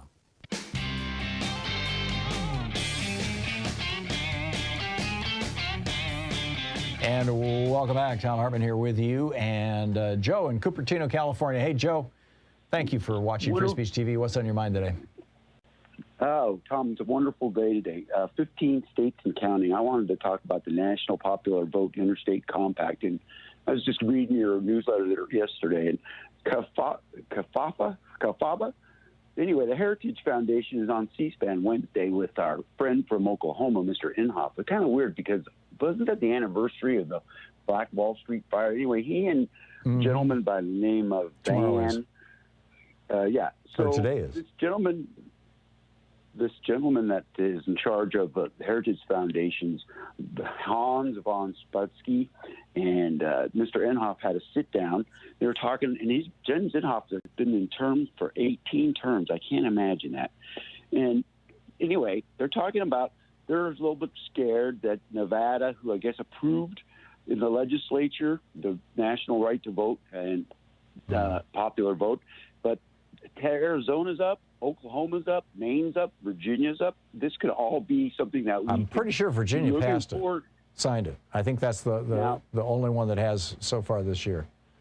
Now, I'm listening to Mr. Enhoff's argument, and he's just pretty smart for 18-term constitutionals, but you know, in California, I have 57 counties. I got like the second largest population, if not the first largest population in the state, but I only have 57 counties. As your last caller pointed out, in his state of Indiana, he has 92 counties, and I wonder how many counties are in Texas.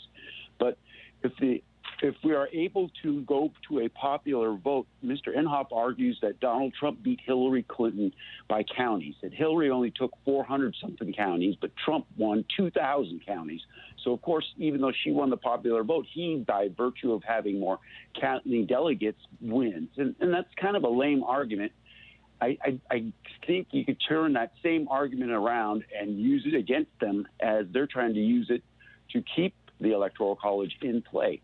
I'm sure we could split California state into 3 states, but if I just made like 157 counties, would that then make the Electoral College moot? I'm not sure if that's better governance, as you were talking about earlier. Yeah. But the problem, Joe, is that a county is defined by physical geography rather than population, and that's what Inhofe and his buddy they've been pitching this thing for years. You know, yeah, sure, national popular vote. Let's power should go to the lowest level possible. Let's just count the counties. And you've got, some counties that have populations of literally millions, like Wayne County, Michigan, Detroit, Maricopa County, Arizona. There's more people in Maricopa County, I think, than in the rest of Arizona. It's some mind-boggling number of people.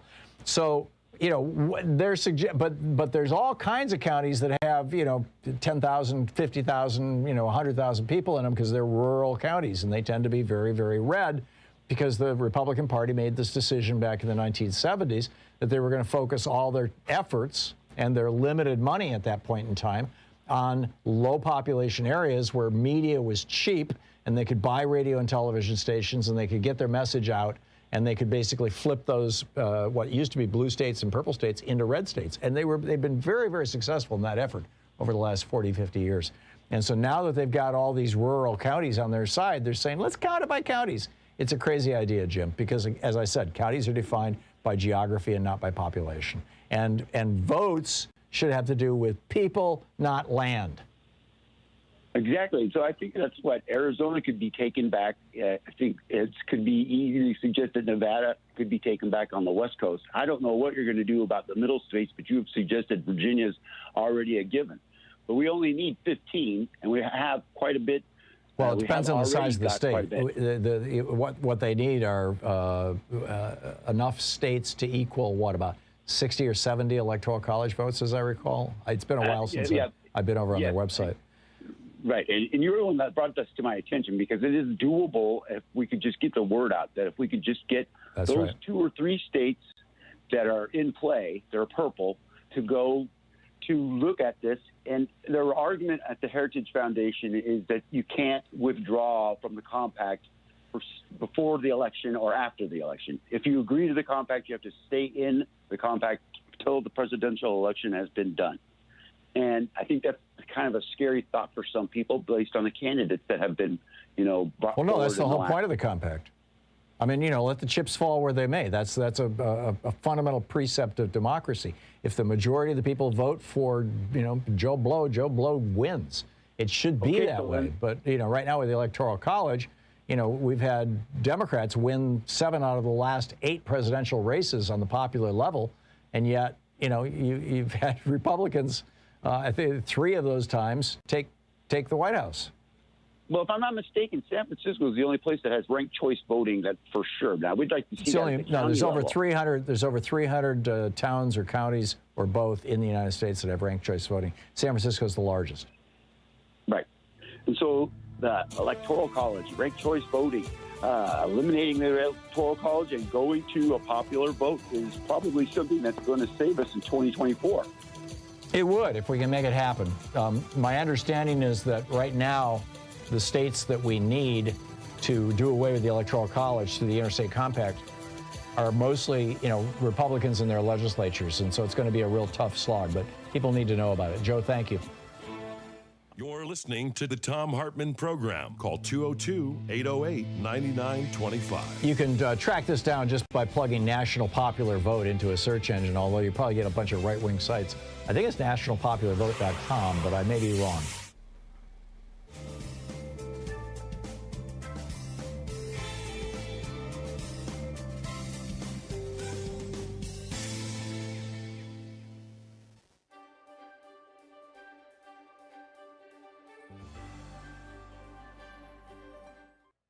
Our book today is The End of the Myth, From the Frontier to the Border Wall in the Mind of America by Greg Grandin. And this is from Chapter 1, titled All That Space. The British colonies in North America were conceived in expansion. America was an aspiration, an errand, and an obligation born out of violent Christian schism and Europe's interminable religious and imperial conflicts. Depending on the intricacies of their particular interpretations of Revelation, the Protestants who settled New England might have understood flight across the Atlantic as a way of escaping European war, or they might have seen migration as a chance to open a new front and win those wars on a new soil. Here in the 1600s, in the eschatological nebula of the New World, was the first paradoxical image of America as simultaneously pristine and despoiled, empty and at the same time filled with primitives begging for deliverance, subordinated to Catholic Spain, which had conquered its part of the Americas a century earlier and stood as the great obstacle to Reformation England's rise as a world power. All yell and cry with one voice, Libertia, Libertia, Richard Hakluyt, a clergyman and court minister, wrote in the late 1500s, hoping to convince investors and his queen to establish an American colony. As Puritan society frayed under the harsh conditions of settler life, the frontier threatened and beckoned. The dark woods were filled with witches, and they were witchy, inviting hither. The forest was the place where the community could be redeemed and given new purpose, a chance to once again start anew, or it could be a place of more sorrows, wilderness sorrows, as two early Puritan patriarchs described the hardships that awaited those who ventured into uncharted territory, where whatever solidarity existed would be smashed into atoms as settlers scattered to escape the rule of the clergy. People are ready to run wild into the woods again and to be as heathenish as ever, warned Increase Mather. Expansions could be, often in the same sermon, held up as the cause of and the solution to the difficulties of establishing Christian communities. Either way, Native Americans had to get out of the way. They could die. They waste, they molder away, they disappear, said one Puritan chronicler of indigenous people who had succumbed to European pestilence years before the arrival of the Mayflower in 1620, thus clearing the earth for the establishment of the Massachusetts Bay Colony. God made way for his people by removing the heathen and planting them in the ground, said another observer.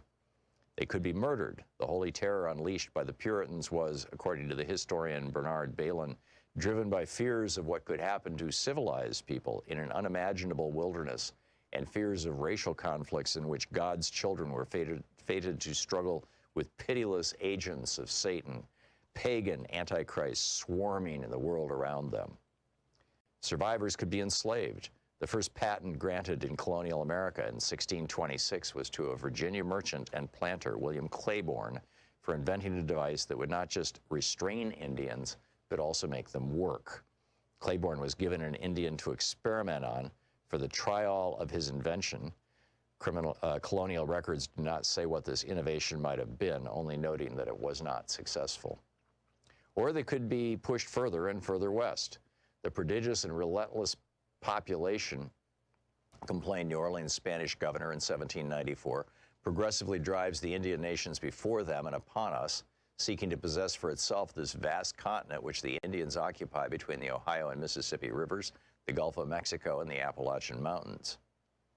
More than a century and a half later, writing in the early 1950s, the Mexican author and diplomat Octavio Paz made much the same point. America was, he writes, if anything, geography, pure space, open to human action. since it lacked historical substance, ancient social classes, established institutions, religions, and hereditary laws. Reality presented no obstacles other than natural ones. Men struggled not against history, but against nature. And wherever there was an historical obstacle, indigenous societies say, it was simply erased from history, reduced to a mere natural fact and dispensed with accordingly. Evil is outside, part of the natural world, like Indians, rivers, mountains, and other obstacles that must be domesticated or destroyed. End of quote. The American Revolution is a permanent revolution, Paz went on, a nonstop expulsion of, quote, all elements foreign to the American essence and a constant invention of itself. And anything that stands in the way of that invention, anything that is in any way irreducible or inassimilable to perpetual creation, be it Native Americans, Spanish America, or history itself, quote, is not American. Quote, in other places, the future is one of man's attributes because we are men. We have a future. In Saxon America, the process is inverted and the future determines the man. We are men because we are the future, and everything that has no future is not a man. End of quote. The United States, Paz said, offers no room for contradictions, ambiguity, or conflict. The nation flies forward swiftly, as if weightless across the land. Trying to stop North Americans moving west, Stephen Austin, the founder of Texas, said over a century earlier, was like trying to stop the Mississippi with a dam of straw. The drive west waxed and waned and burst forward with great passion during key moments. The book, The Edge of the Myth, by Greg Grandin.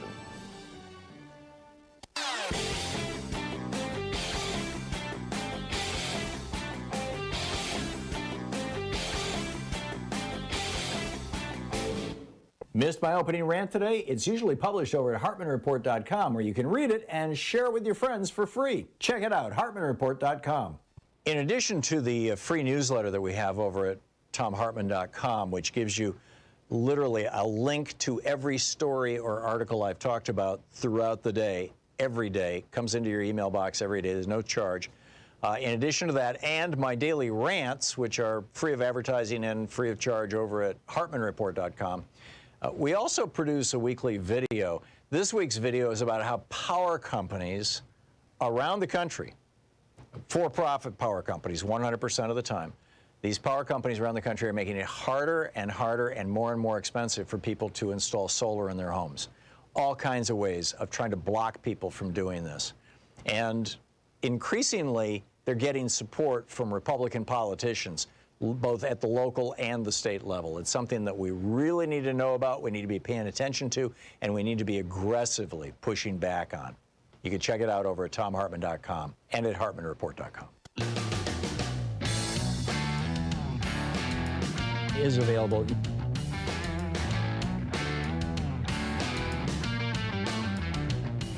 Welcome back. Thom Hartmann here with you. Let me give you just my clip of the day. I think we should just start playing some inspirational history, right? This is John Kennedy in 1960 speaking to the Liberal Party of New York in New York City. He was running for president, and here he is. What do our opponents mean when they apply to us the label liberal? If by liberal they mean, as they want people to believe, someone who is soft in his policies abroad, who is against local government, and who is unconcerned with the taxpayer's dollar, then the record of this party and its members demonstrate that we are not that kind of liberal. But if by a liberal they mean someone who looks ahead and not behind, someone who welcomes new ideas without rigid reactions, someone who cares about the welfare of the people, their health, their housing, their schools, their jobs, their civil rights and their civil liberties, someone who believes that we can break through the stalemate and suspicions that grip us in our policies abroad. If that is what they mean by a liberal, then I'm proud to say that I'm a liberal. There you go. And, and where do they go after that? Let's start demonizing the word liberal. Let's go after the liberal. Oh my God. Okay, your moment of history there, Nick in Huntington, West Virginia. Hey, Nick, what's on your mind today? Yeah, I'd like to read something to you today that my union just sent me. Okay. If it's quick. 2021, yes, real quick. The 2021 West Virginia legislation session was filled with bills that would attack workers' rights, especially public workers, from not paid during emergency situations, representation during grievances, and bills drained directly at us. This is my union talking. Mm-hmm. So what they've done is they made it, the legislation just passed a bill saying that they cannot deduct my union dues from my paycheck. Right. So now I have to either write a check, send them a money order, or get it out of my debit card. Right. It's their way of busting up another union. That's right. To ruin our rights and all that. And if they can do it with the public, when is some big company going to file a lawsuit and get this in court? Yep. Yeah, you know, Nick, this West Virginia is not unique in this. This has been done in a number of states, and it's a very successful way to destroy public unions. It's a very successful way to destroy any kind of union. And, you know, I mean, there's a reason why paycheck deductions work. There's a reason why the federal government and the state governments and city governments require that the taxes that you pay be taken out of your paycheck before you get the money. Because, you know, people do not want to go through the trouble and hassle of writing a check, even if they support the idea. They don't want to do it. And when they don't support it, it makes it a whole hell of a lot easier to do it. So, well, you know, I'm a strict union man, because if we don't start getting them in, they're just going to keep willing away like they've done since Ronald Reagan broke up the air traffic controllers union. You bet. And that was the start of it all. Yep, and, absolutely was. And the Biden administration is trying to get some workers' rights. If these people would wake up, but they're so filled with white imperialism and racism, they can't see that it ain't a poor people. Here in West Virginia, we're outnumbered white to black, and then the people don't seem to see that it's a war against poor, not a war against a black or Hispanic. It's a war against all of us, and we need to stick together. Yeah, it's a war against all of us who are not, you know, multimillionaires or billionaires. I'm with you. Nick, thank you for the call. John in Center Ossipee, New Hampshire. Hey, John, what's on your mind today? Hey, Tom, how are you? Good. What's up? I just want to make one point. I mean, all these points that you're making regarding the Republicans, I mean, they've been strategizing this whole entire war against the Democrats for decades. Sure. Yeah, I mean, the last but not least is when Hearts and Minds, and it's obviously through the airwaves, just like Radio America used to do in foreign countries. But that's just one point. You know, the main point I wanted to bring up about the Senate, Chuck Schumer. This is a point where we miss Harry Reid. That's the only guy that McConnell actually feared and respected.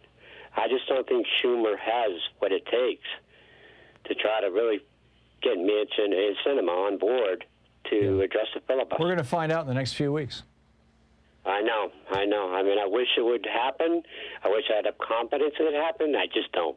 Yeah. Unfortunately, I don't. Well, if Schumer cannot whip his caucus, if he can't figure out a way to bring, you know, 2 recalcitrant senators into line, if he can't offer them enough goodies or give them severe enough threats, then he needs to be replaced by somebody who can. I'm not sure who that person is among the Democratic senators. But I mean, the only thing I see is if Tim Ryan wins, you know, the Senate next year, he'd be a great leader in the future. Yeah, he would. I know Tim Ryan. I had dinner with him a couple, maybe 2 years ago in Los Angeles. We both spoke at a Marianne Williamson event. He's a meditator. The guy that has been practicing transcendental meditation for years and years and years. And in fact, that was what the conference that we were speaking at was about, in part. But you know, he's not the most progressive guy in the House of Representatives. He was a member of the kind of New Democrat coalition, but I think that he, like many Democrats, have figured out that the entire party is shifting in a more progressive direction because the country is shifting in a more progressive direction. And in part, that's because what COVID has done is proved that this idea, this progressive idea, this liberal idea that we are all in this together and that we are that I am my brother's keeper, that we are responsible for each other, that we do need to hang together, or you know, to paraphrase Ben Franklin, we shall all hang separately. Those are real values. Those are real important things. And I suspect Tim Ryan is getting with the program. He's certainly talking like it. And I hope he has success. John, I got to move along, but thanks for the call. Mark in Perrysburg, Ohio. Mark, what's on your mind? Hi, Tom. I just wanted your opinion on the South Carolina and Kentucky elections. I still can't fathom how these two foul people won, and if it was somehow corrupt, how does that happen?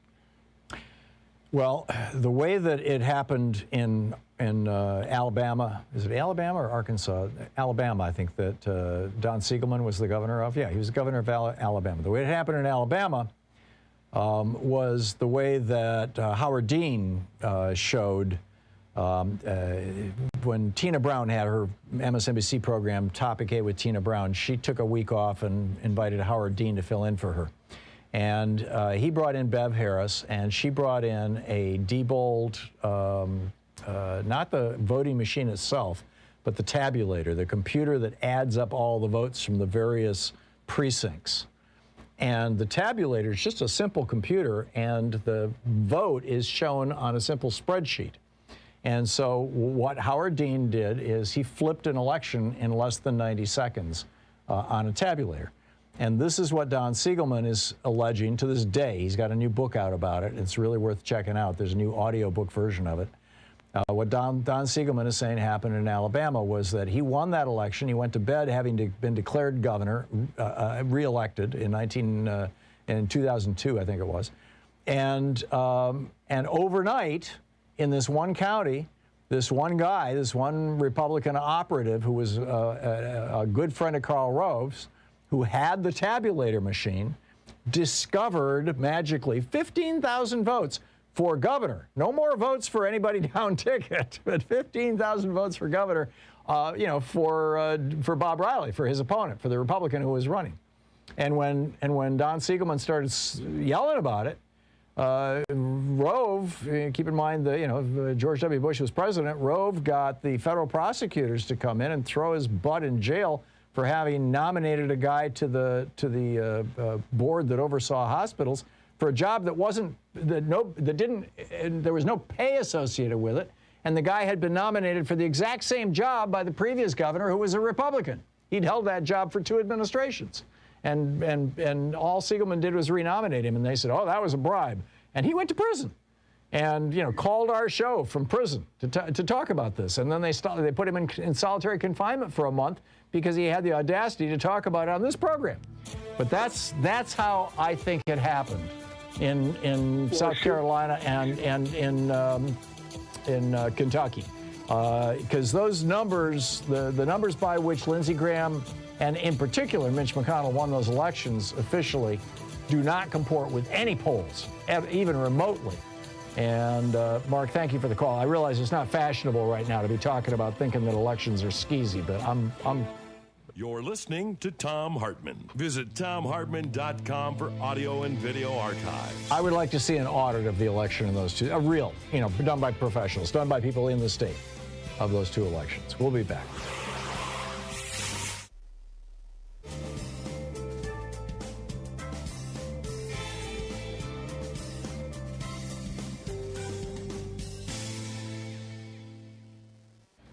And welcome back. Helena in Vancouver, Washington. Hey, Helena, what's up? Hi, Tom. Thank you so much and your team for what you are doing. You are like a daily dose of sanity. Well, thank you. I was thinking about the next election, 22 and 24, and how to maybe bring some Republicans on our side. And what I see right now, Republicans are pushing is a one-issue vote, and harder. And I see this harder and harder than in the past. So I'm thinking that if we can take that phrase and rebrand it as ours, as phrase right to life, you're talking the single issue is abortion? Pro-life. Yeah, pro-life. Pro-life. Mm-hmm. And we can go with the pro-life because like the masks are pro-life. You know, giving medical to people are pro-life. Education, environment, you can kind of go on. But to appeal to the Republican brains, which thinks more in a negative and fear fashion, we can be a little bit more bold and rephrase the pro-life to maybe like a pro-fetus life. But once a child, you can die. You know, I like it. And kind of, yeah. I like your idea. And pass a piece of legislation that feeds children and call it pro-life. The pro-life bill of 2021. We're going to increase food stamps or WIC, women and infant children. Low-income women and. I like it. That's a great idea, Helena. Thank you. And like I said, rephrase the line as a pro-fetus life. You know, kind of or forced abortion, forced pregnancy. Excuse me. Yes, and occupied churches, go to churches and start asking, the church leaders to stand up against the violence. The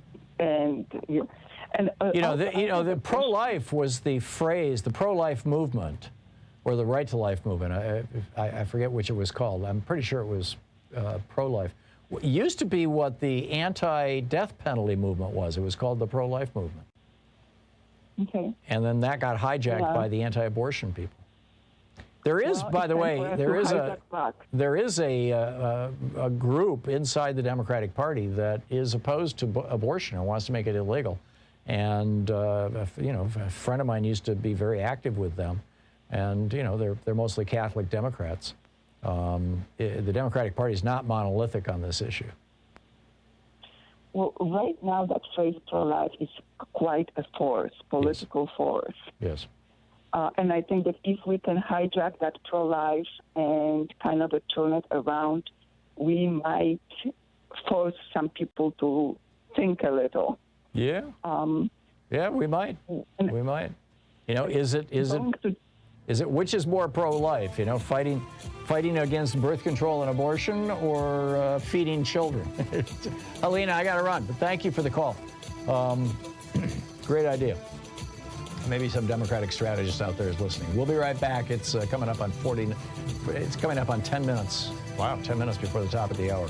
The day has flown by. We'll be right back.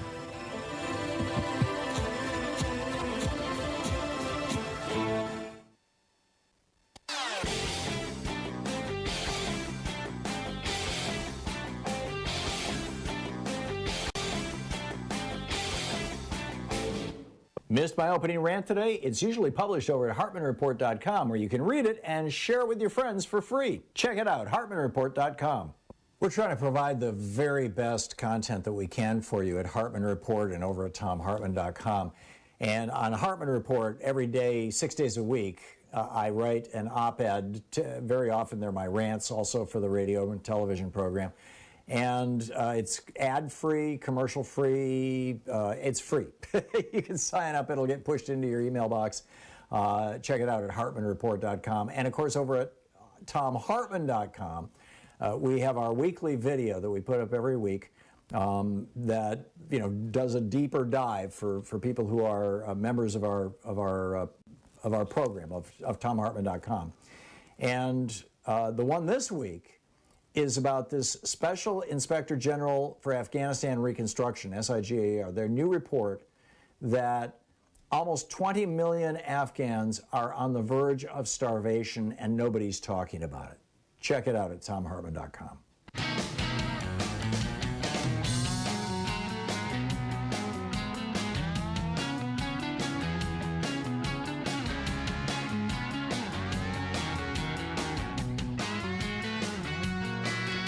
And welcome back. Thom Hartmann here with you. Dominic in Winston-Salem, North Carolina. Hey, Dominic, thanks for listening to us on Sirius XM. What's on your mind today? Dominic? I'm here. I'm sorry. That's okay. I know you've been on hold for a while. My apologies for that. But what's on your mind? I just left court today. By the way, this is my first time calling. I'm honored talking to you. Thank you. But I left court today, and they went up on my child support 60%. Now, my kid's mother has been